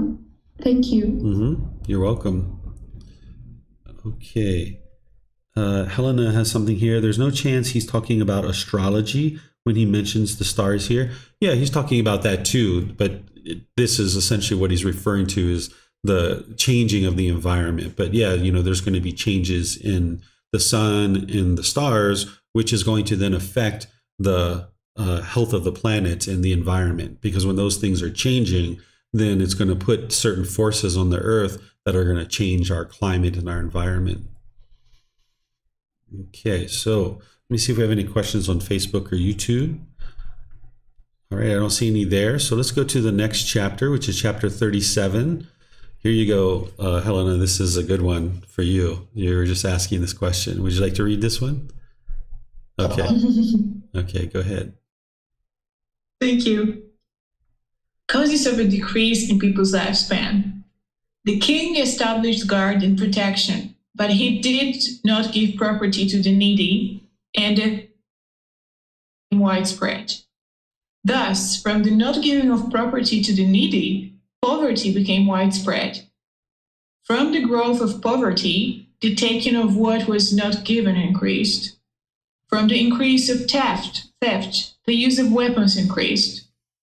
From the increased use of weapons, the taking of life increased. And from the increase in the taking of life, people's lifespan decreased, their beauty decreased, and as a result of this decrease of lifespan and beauty, the children of those whose lifespan had been 80,000 years lived for only 40,000 years. Thus, from the not giving of property to the needy, the taking of life increased, and from the taking of life, lying increased. From the increase in lying, people's lifespan decreased, their beauty decreased, and as a result, the children of those whose lifespan had been 40,000 years lived for only 20,000 years. Thus, from the not giving of property to the needy, the speaking evil of others increased, and in consequence, people's lifespan decreased, their beauty decreased, and as a result, the children of those whose lifespan had been 20,000 years lived only 10,000 years. Thus, from the not giving of property to the needy, sexual misconduct increased, and their beauty decreased, and as a result, whose lifespan had been 10,000 years, lived for only 5,000 years. And among the generation whose lifespan was 500 years, two things increased: harsh speech and idle chatter, in consequence of which people's lifespan decreased, their beauty decreased, and as a result, the children of those whose lifespan had been 5,000 years lived, some for 2,500 years, and some for only 2,000 years. And among the generation whose lifespan was 2,500 years, craving and anger increased, and in consequence, people's lifespan decreased, their beauty decreased, and as a result, the children of those whose lifespan had been 2,500 years lived for only 1,000 years. Among the generation whose lifespan was 1,000 years, false opinions increased, and as a result, the children of those whose lifespan had been 1,000 years lived for only 500 years.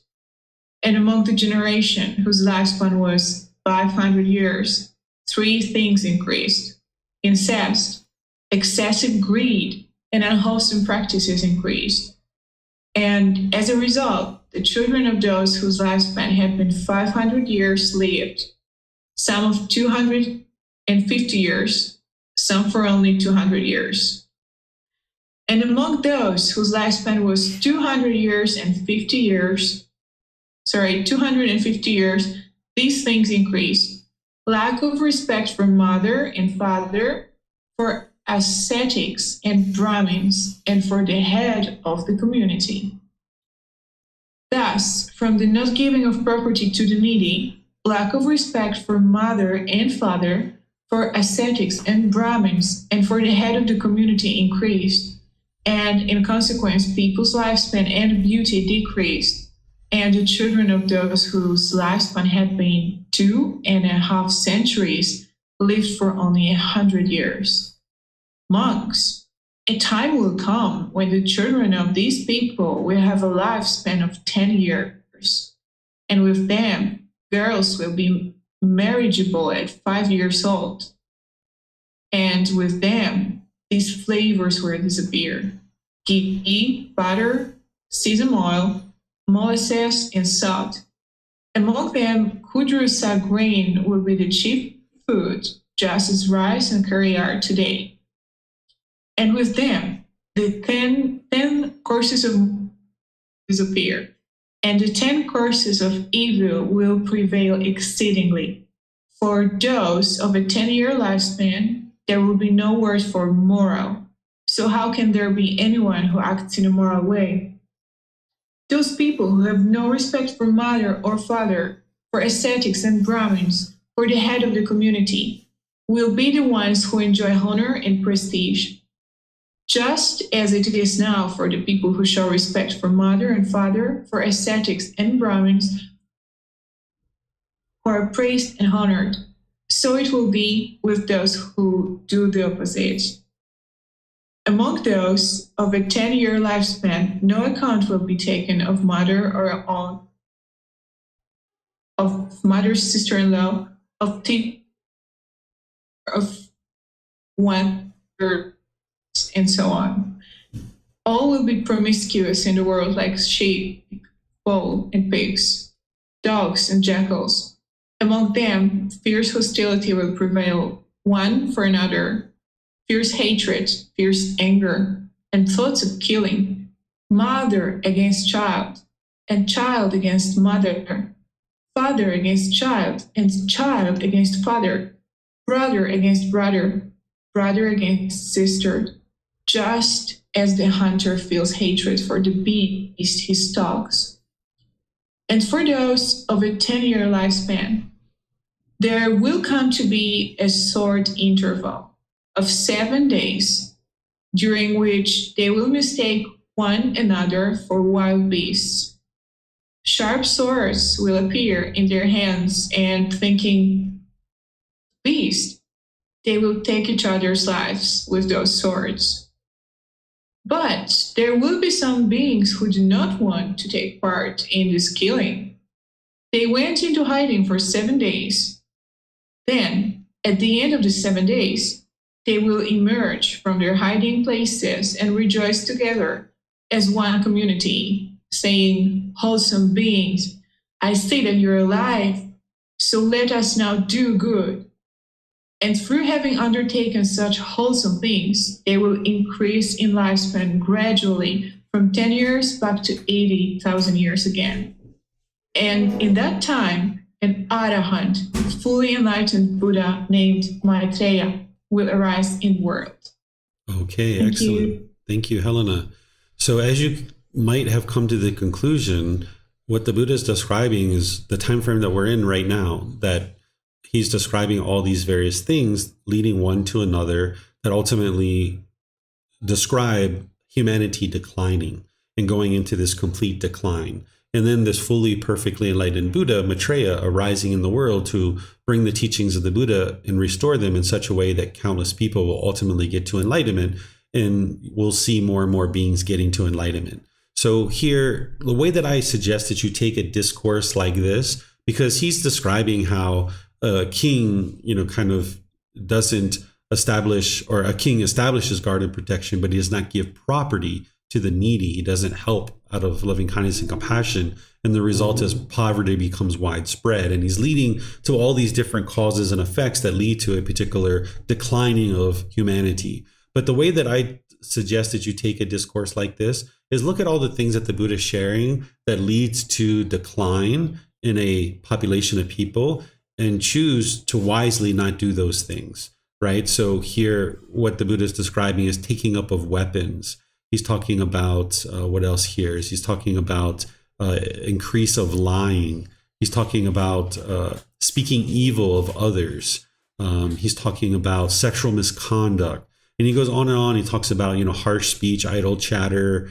He talks about incest. He talks about all these different things. As you read through a discourse like this, you would like to just be taking mental notes of ensuring that you're not conducting any of these things and not contributing to this.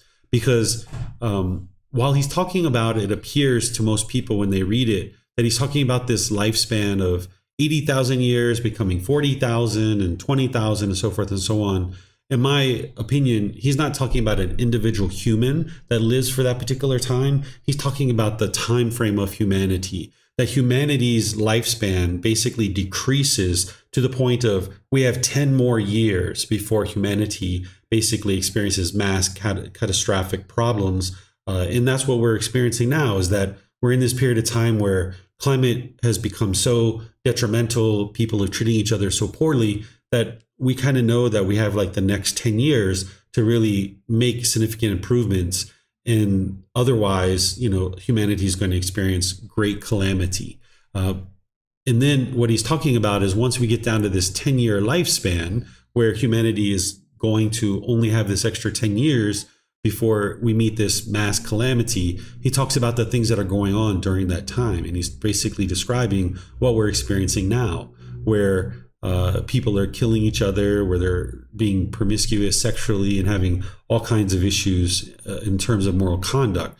People are taking up weapons and killing each other for just, no real significant purpose whatsoever. And he's saying that we go through these 7 days of a period of time where people are actively killing each other significantly.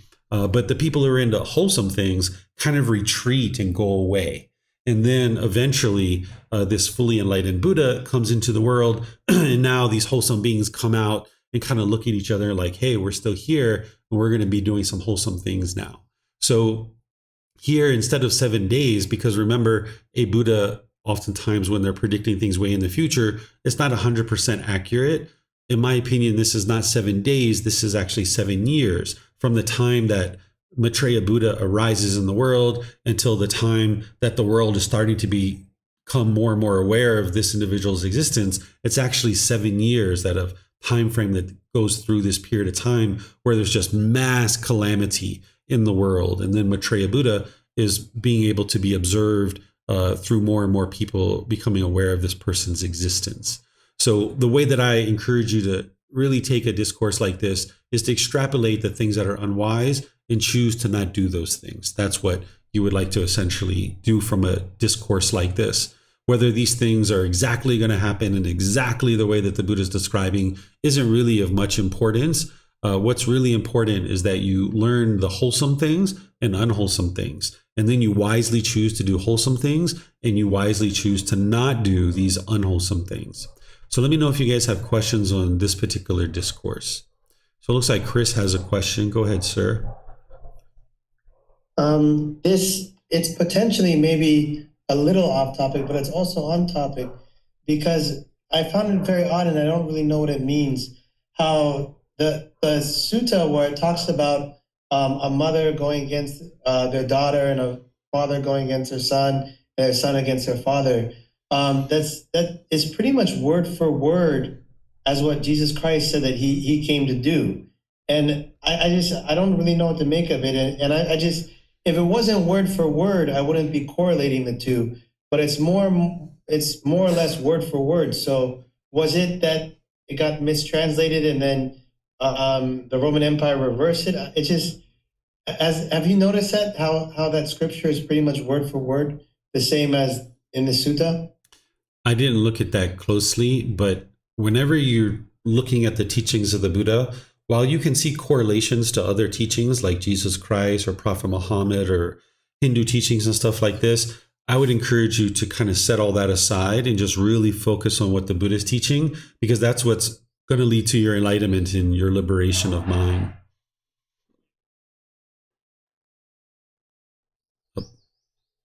Okay, so Helena, you have a question?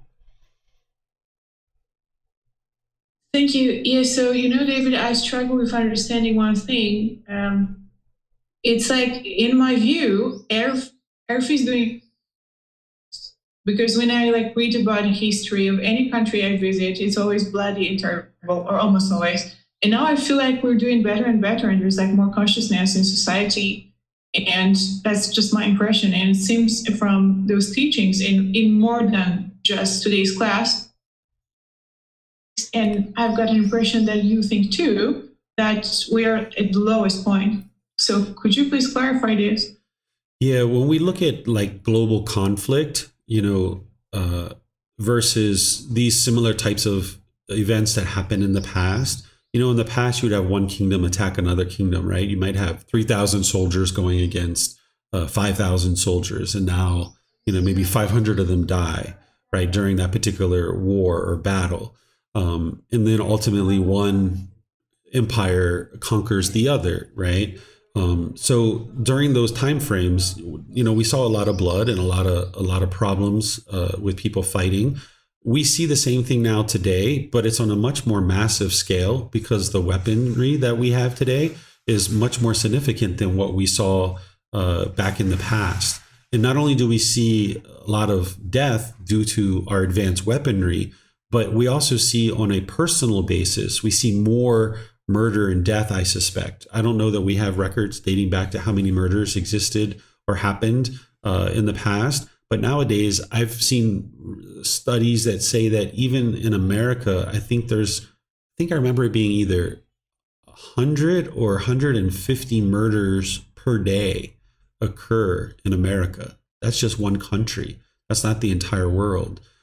So I would suspect that what we see in terms of death and destruction today, while it's not the massive, or while it's not the wars that we saw in the past, like one empire trying to conquer the other, I suspect that we see a lot more death today than we did back then because of our advanced weaponry, and not just that being available at like a governmental level, but individuals killing each other. It's so much easier to kill an individual today than it was, 2,500 years ago because of the weaponry that we have available to us.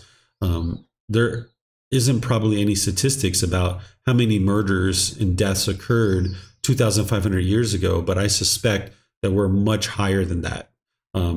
It would have to be done on a per capita basis because our population is a lot higher now. We have 8 billion people, where back during 2,500 years ago, the data that I've seen says that there was only 100 million people in the entire world during the lifetime of the Buddha.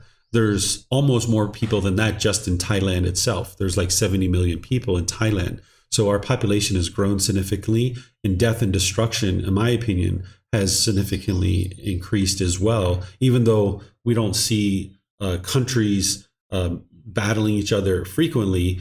When we do see those battles, we'll see 10,000, 100,000, 300,000 people dying in just one conflict, which I don't suspect was the case during 2,500 years ago because the weaponry didn't exist that exists today, and the population of people didn't exist as there exists today. Okay, I understand a bit more. It's just that I have still one doubt. Like when it comes to women, for example, like nowadays being a woman and being alive, I can do literally whatever I want. But like, let's say 150 years ago, I would have been a property of someone legally. So I guess I still cling to this perception that we are doing better nowadays than ever before. What do you think? There are certain aspects of our society that have surely improved, right? There's certainly things like that. Like by and large, there's not slavery in the world like once existed. There is still human slavery in the world, but not as prevalent as it was once in the past. So while there has been progress and improvement in certain areas, we're still experiencing massive amounts of disease and illness and destruction and killing and these kinds of things at the hands of advanced weaponry that we didn't have 2,500 years ago. So it's not to say that there hasn't been any progress in certain areas, but you got to look at things from a global perspective in multiple topics, not just women's rights or human rights, because those things have certainly improved.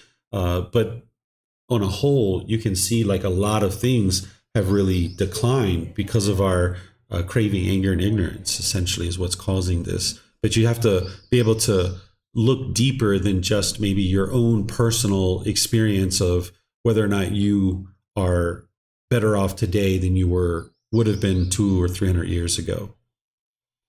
Okay, thank you. Mm-hmm. And also, I don't know in the past what it was like for poverty and famine. I don't know how widespread those things were in the past, but we see, a significant amount of poverty and famine in the world today too. Okay, Vibhav, you have a question? Yeah, I was just kind of wondering on what Helena's question.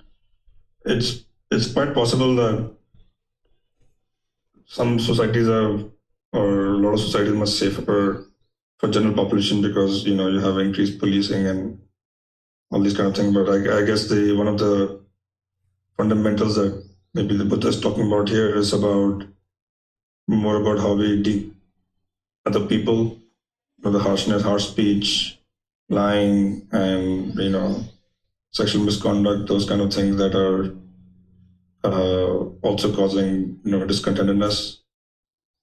And so where people are not a lot of people are not respectful to each other, or they're not trusting of each other, and we are not treating people in a nice manner. So That's also what he's talking about here. So it's probably all of these things combined. It's important to understand that it's not how people treat each other that's causing discontentedness. It's the craving, desire, attachment, that discourse that we discussed at the very beginning of class.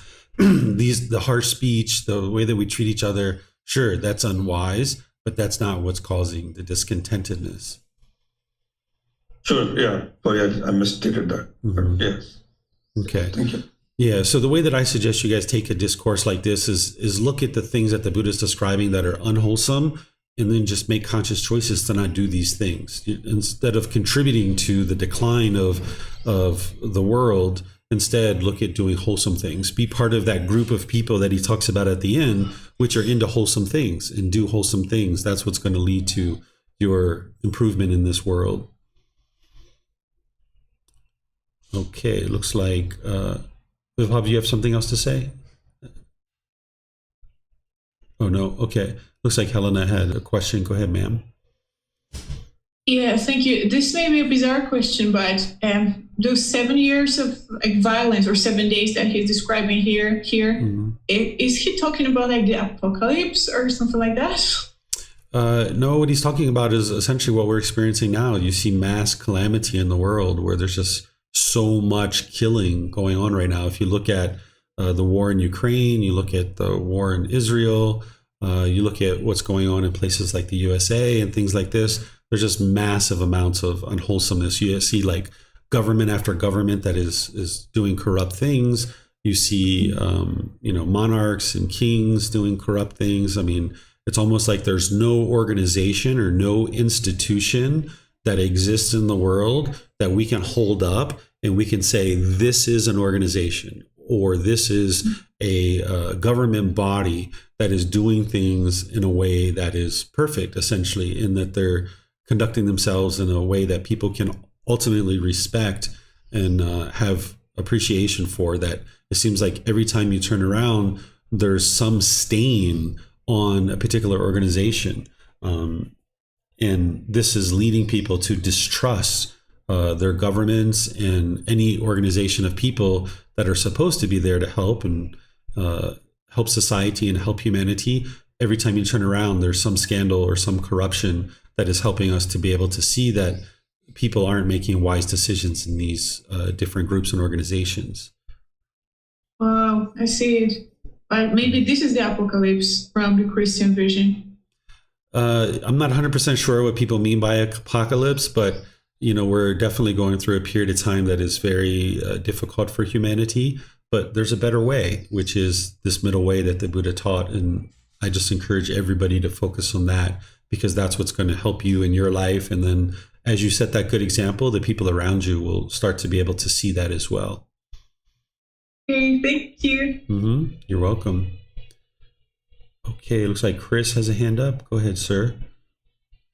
One of the things that I would like to have you address is, despite like a lot of the mistakes and corruption in the government, like different governments, I would say that the United States is fairly generous with people who have disability and people who are homeless. So I'm wondering if a lot of this, of the cause and effect of not giving if the United States made wise decisions in having, welfare and things like that. Well, if you look at places around the world, there's some places that have a tremendous amount of homelessness, which we could consider to be poverty. And that problem continues to persist. And there hasn't been, concerted efforts to really figure out how to drastically improve this. And this is part of that cause and effect that is being experienced, that in a community of people where people aren't supported and encouraged and uplifted and provided skills and growth and development, you can have a slow deterioration of a community. And there's a better way, but it needs people to understand that better way. And that's what the Buddha is teaching. Chris, I see you have a bunch of questions in the chat. If it's okay with you, I'm just going to go on because we have 3 more chapters here and I'm just looking at the time and I'd like to be respectful of that. Maybe we can handle those questions offline if it's okay for you. Yeah? Okay. Thank you. All right. Let me get down here. Is there someone who would like to read chapter 38?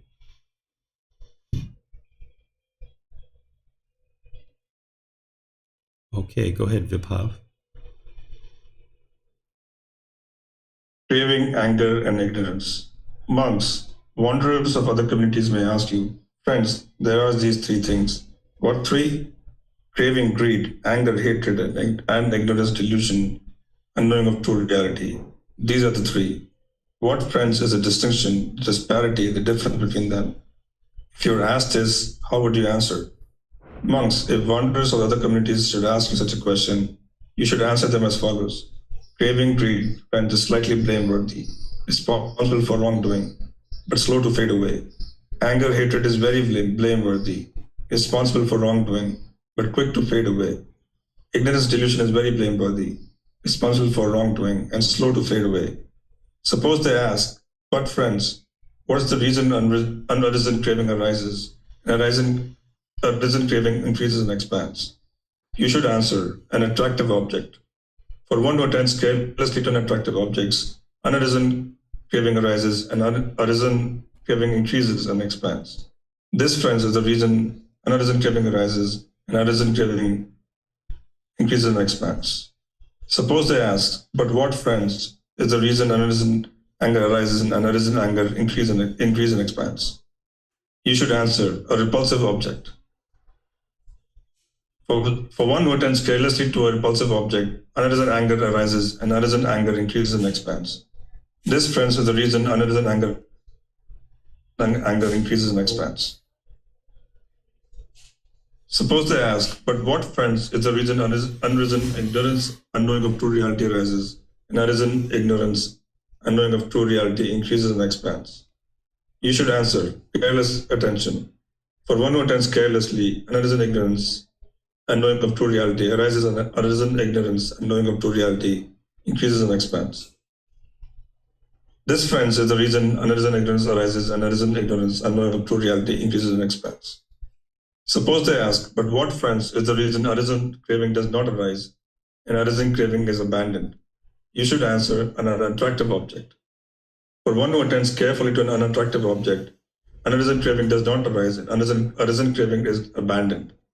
This, friend, is the reason unarisen craving is a. Suppose they ask, but what, friends, unarisen anger does not arise, and arisen anger is abandoned? You should answer, the liberation of mind by loving kindness. For one who attends carefully to the liberation of the mind by loving kindness, unarisen anger does not arise, and arisen anger. This, friend, is the reason arisen anger does not arise, and arisen anger is abandoned. Suppose they ask, but what, friends, is the reason arisen ignorance true reality does not arise, and arisen ignorance? You should answer, careful attention. For one who attends carefully, arisen ignorance, unknowing of true reality, does not arise, and arisen ignorance, unknowing. This, friends, is the reason arisen ignorance, unknowing of true reality, does not arise, and arisen ignorance, unknowing of true reality, is abandoned. Okay, thank you, Vibhav. So here the Buddha is referencing the 3 poisons or the 3 unwholesome roots or the 3 fires, which is craving, anger, and ignorance. And most of you guys have learned with me when I've talked about those in other programs and other courses and retreats and so forth. So here he's talking about this careless attention and this careful attention. What he's talking about here is how you make decisions. That if you're careless and you're not paying attention with mindfulness to your craving and your anger, that's what's going to arise, the craving and anger. It's going to allow that to continue to persist in the mind. That you need to have careful attention with your mindfulness or awareness of mind, that whenever craving or anger is arising, that you abandon it. And the same thing with ignorance, that if you have careful attention, meaning you're paying close attention to the decisions that you're making, this is what's going to abandon the ignorance, thus eliminate craving and anger as well. Because while we refer to it as craving, anger, and ignorance, it's really because of ignorance that craving and anger continues to exist. So by having careful attention, which is the ultimate theme of what the Buddha is describing here, this helps you to make wiser and wiser decisions, and you can abandon craving and anger. And of course, you need other things besides just careful attention, but that's one component of someone who's moving to enlightenment, is that you don't just haphazardly go through life and making unwise decisions, that you consult with each one of the decisions that you make and consider whether or not it would be wise or unwise. And where you need help, that's where you reach out for the advice of a teacher. Because as you come to understand the natural law of karma very closely, what you realize is every single decision that you make is either going to be wise or unwise. And every single decision that you make, either wise or unwise, is going to produce either wholesome or unwholesome results, unwholesome karma or wholesome karma. So every decision that you put into the world, it's going to produce an effect or a result. And what you would like to be able to do is have careful attention with every single decision that you make. And this is going to be challenging for a mind that has craving, anger, and ignorance. And that's why you're gradually bringing that down and then gradually increasing the generosity, loving kindness, and wisdom. These are the antidotes to craving, anger, and ignorance. But you need to be able to pay careful attention to each individual decision that you're making as you're traversing through the earth. And this is going to promote wiser and wiser decision making that leads to more and more wholesome results. So any questions here on this particular chapter? Okay, I'm not seeing any questions. Oh, here's a question from Mayu Lee on Facebook. She's asking, when I was reading this chapter on my own before class, close to the end of the sutta, I started to get emotional and cried. Tears ran down my eyes uncontrollably. I understand this is my cravings for permanent, craving for everyone to be well and to be kind to each other. Although I fully understand and absorb the truth of impermanence, sometimes the mind sneaked up on me and I allowed it to continue. I should have applied the 4 foundations of mindfulness and cut it off, but I didn't. I was being complacent. Am I understanding this correct, sir? What would you recommend? So this is probably a reference to the previous chapter. Yeah, you're seeing that very clearly, Mayuli. That's exactly what's transpiring, and that's exactly how you would like to remedy it. So good, you understand that. All right. I don't see any other questions anywhere. So let's go on to the next chapter. This is chapter 39. Is there someone who would like to read this? Maybe I'll read this one. Okay, so I haven't read for the entire group learning program or the Pali Canon English study group, so maybe I'll read this one. All right, this is chapter 39. This is 8 qualities are fit to share this message. What he's going to talk about here is 8 things that you would like to have as qualities before you go out into the world and you start sharing these teachings with students. Monks. A monk who is possessed of 8 qualities is fit to share this message. What are the 8? Herein, monks, 1. A monk is a listener. 2. One who engages others to listen. 3. One who assesses or analyzes. 4. One who recollects or recalls and remembers. 5. One who is a knower or wise. 6. One who is an expounder, explains. 7. One skilled in recognizing accordance and non-accordance. 8. One who is not a maker of arguments. Who to some high assembled council comes, wavers not, nor in discourse fails, nor hides the teachings, nor speaks in doubtfulness, and who, being questioned, is not agitated. A monk like this is fit to share this message. Okay, so as I mentioned, what he's talking about here are qualities that you need to possess in order to be able to go out into the world and guide others to enlightenment. The first one is you need to be a good listener, right? You need to be able to listen to what the students are asking questions about. One who engages others to listen, motivating and encouraging people to listen to the teachings. One who assesses and analyzes the teachings, essentially what the Buddha is talking about here, that you don't just believe what it is that's being shared, but you investigate. As a teacher, you need to be a very best student. In order to be a great teacher, you need to be an excellent student. And you need to analyze and you need to assess the teachings, investigating and examining them. And that's what's going to lead to cultivation of wisdom to then be able to help others. One who recollects or recalls and remembers the teachings. You need to have a certain amount of memory of the teachings. You need to have certain wisdom of the teachings. One who is a knower. And then also one who is an expounder. That it's not just the discourses that you can describe, but you can expound upon them. and you can not add your own thoughts necessarily or like teach something that's not there, but you can expound beyond just what it is that the Buddha is explaining, giving your own analogies, for example, not changing the teachings of the Buddha, but just elaborating on them further so the student can understand them. One skilled in recognizing accordance and non-accordance. What he means here is that as a teacher, you need to be able to help a student to see when they're practicing the teachings well and when they're not practicing the teachings well. This is going to help a student to basically train their mind and get to enlightenment. So a teacher needs to be able to recognize that within their students, not just in their own practice, because as a great student, you would have identified those things within your own practice, but you're going to need to be able to identify those in other people's practices too. And then one who is not a maker of arguments, right? A person who's going to go out and share these teachings need to be sure that you're not, instigating arguments with people.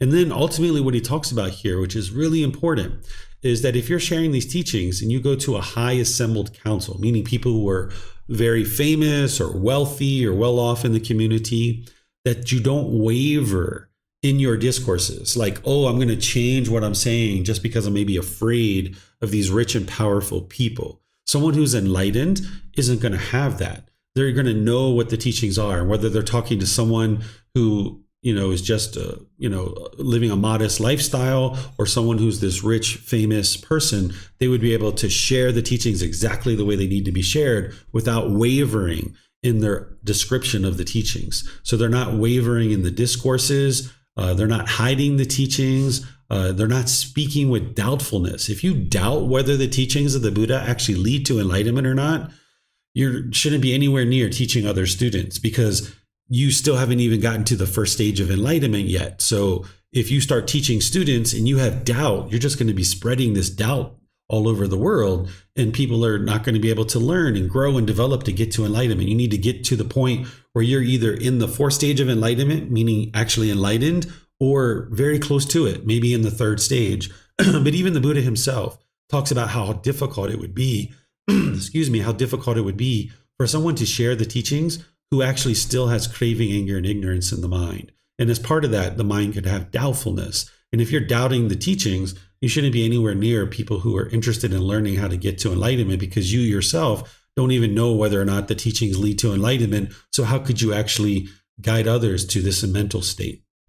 And then lastly, he talks about one who's not agitated by questions. If a teacher is agitated by students asking questions, that person shouldn't be teaching, because students are going to have many, many, many questions, and they don't always word them in a respectful and kind and polite way, right? So a teacher that is either enlightened or very close to it would be able to listen to any and all questions that a student asks without being agitated. And this is going to set an example for others about how to interact in the world. But if a teacher is agitated, they're in the wrong livelihood, because students are going to have questions. And as a teacher, a student isn't going to understand you 100% of the time when you first are teaching any particular topic. They're going to have questions. So an individual needs to be sure that they allow students to ask any and all questions that they like without agitation. So let me know what questions you guys have here on this particular chapter. Okay, Chris is asking a question here. What about discussing the message as a student with fellow students and interested parties instead of as a teacher to get better at right speech? Yeah, that's, just kind of sharing casually with your individual friends or family members or things like that. This isn't what the Buddha's talking about here. He's talking about going out and actually taking on students and guiding a community of people to enlightenment. Vibhav is asking the question, is this teaching not in a sutta? It seems to be a collected teaching from a book. There's some books that are a correlation of the teachings. In this particular book, it has a collection of the Vinaya, which is what the Buddha is teaching the monks. So the Vinaya, or however that word's pronounced, this is basically the section of the Pali Canon that's specifically for the monks. This is largely inaccessible to most people, but there's some books that have actually put it together. So this particular discourse is coming from this book, but it is part of the original Pali Canon. I just don't have the reference for that, so that's why it's being referenced from this particular book. Okay, let me see if we have any questions anywhere else. Okay, I'm not seeing any questions anywhere else. So that brings us to our last chapter for today. Is there someone who would like to read this one?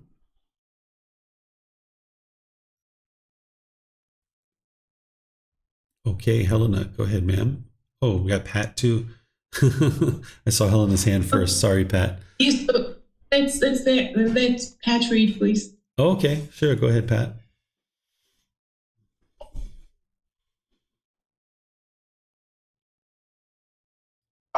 Thank you, Helen.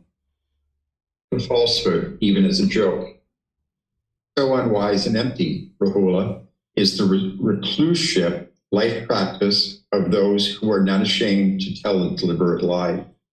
So too, Rahula, when one is not ashamed to tell a deliberate lie, there is no evil, I say, that one would not do. Therefore, Rahula, you should trim up. I will not speak a falsehood, even as a joke. Okay, thank you, sir. So here the Buddha is talking to his son, Rahula, and teaching him that it would be unwise to tell a lie, even as a joke. So what you can understand is that Buddhists tell jokes, right? Sometimes people associated Buddha with sitting in meditation and sitting on a cloud somewhere in solemn solitude. Well, of course, a Buddha is going to meditate. They're going to have a certain amount of peacefulness and joy in the mind, but they tell jokes. They have a personality. They're enjoying life just like anybody would think that an enlightened being would, because a Buddha is an enlightened being, but they're just a unique type of individual who's gotten to enlightenment. But an enlightened being is going to enjoy life. They're going to tell jokes. They're going to have lots of fun. But you would do that without telling a lie, because if you're telling lies in your jokes, but in day-to-day life, in your work environment and stuff like this, you're trying to be trustworthy and dependable and reliable, people are going to have a hard time being able to see the difference from when you're lying as a joke versus when you're trying to tell the truth. So if you just always tell the truth, this is going to be very beneficial for your mind. So the Buddha's helping you to be able to see that, how it's so important with the natural law of karma that you're always telling the truth, even as a joke. And telling jokes that are truthful or actually take more wisdom and more thoughtfulness. And those are actually typically more funny, and people actually laugh at them because you've put more work and effort into creating that joke. So if you practice this way, where you get to the point where you don't even lie as a joke, you can develop more and more influence in your community, and people will trust you and see you as being dependable and reliable, much more so than if you're lying during daily life or even as a joke. So any questions here? Okay, we have a couple questions. Go ahead, Helena.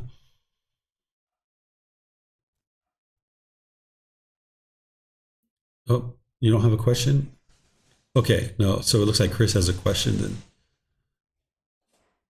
So I have a 7-year-old son, and a lot of times he likes, like, because we're playing, there'll be jokes about being a specific animal or something like that, just because it's maybe a lot of the fairy tale land and stuff. Would that be lying, pretending to be something that you're not, in a form of like role playing as a game? Is that lying, or is that just make believe and playing pretend?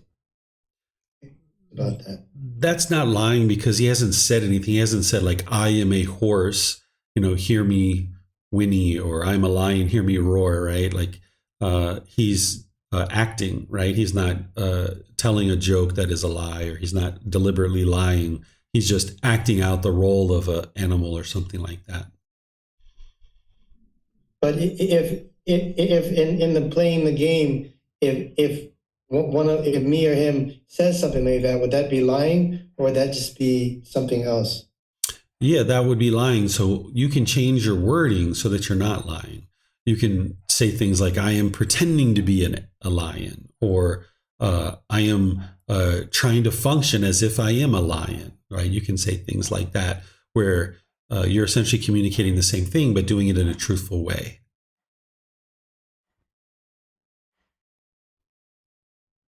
Okay. All right. So it looks like we don't have any other questions. Let me just check Facebook and YouTube, though, before we finish out. Okay. I don't see any questions there. So thank you all for joining for today's class. I appreciate you participating in the reading and the questions that you guys have. I really appreciate the deep, in-depth study that you guys have. I appreciate all the questions and interest and enthusiasm to really dive into these teachings. And thank you for understanding the impermanence that I'm experiencing now that I'm traveling, because I wasn't able to teach the previous class that was yesterday evening for me, but it was morning for Thai people in Thailand and other parts of the world. I wasn't able to teach that class, but I was able to teach this one because I'm going to be here now for about 10 days. So I should be able to teach all the classes going forward for the next 10 days. And then I'm going to take a short plane ride to another city, and I'm going to get established there, and it should be just fine there as well. But there could still be some more impermanence here or there. So thank you guys for understanding your teacher is impermanent. These classes are impermanent. Your ability to learn is impermanent.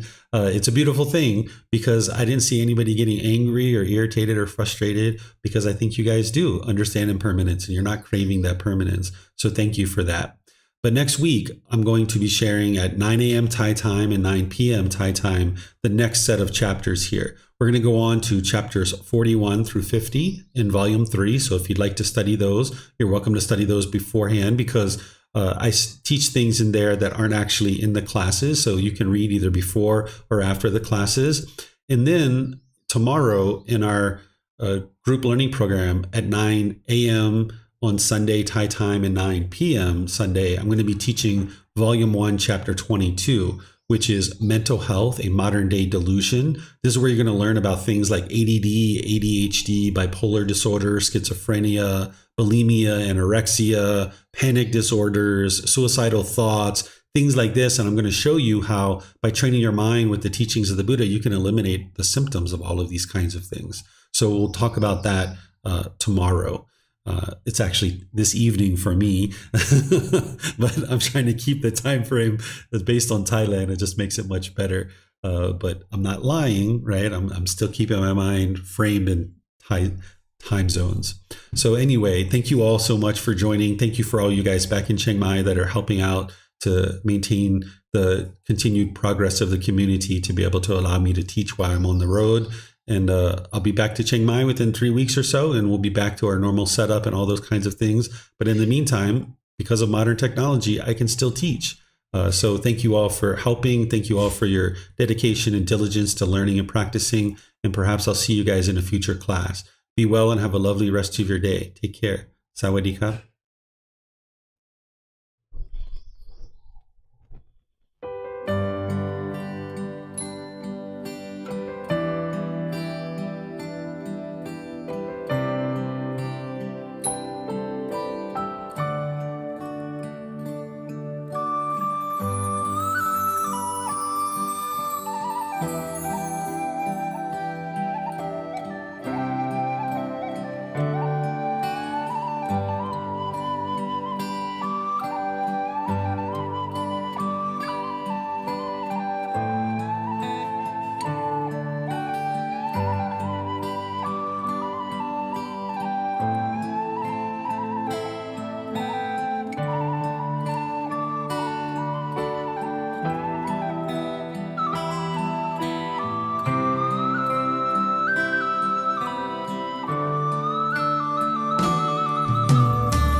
Thank you again for watching. Enjoy your meditation. Look forward to seeing you online and answering any questions that you might have. Thank you so much.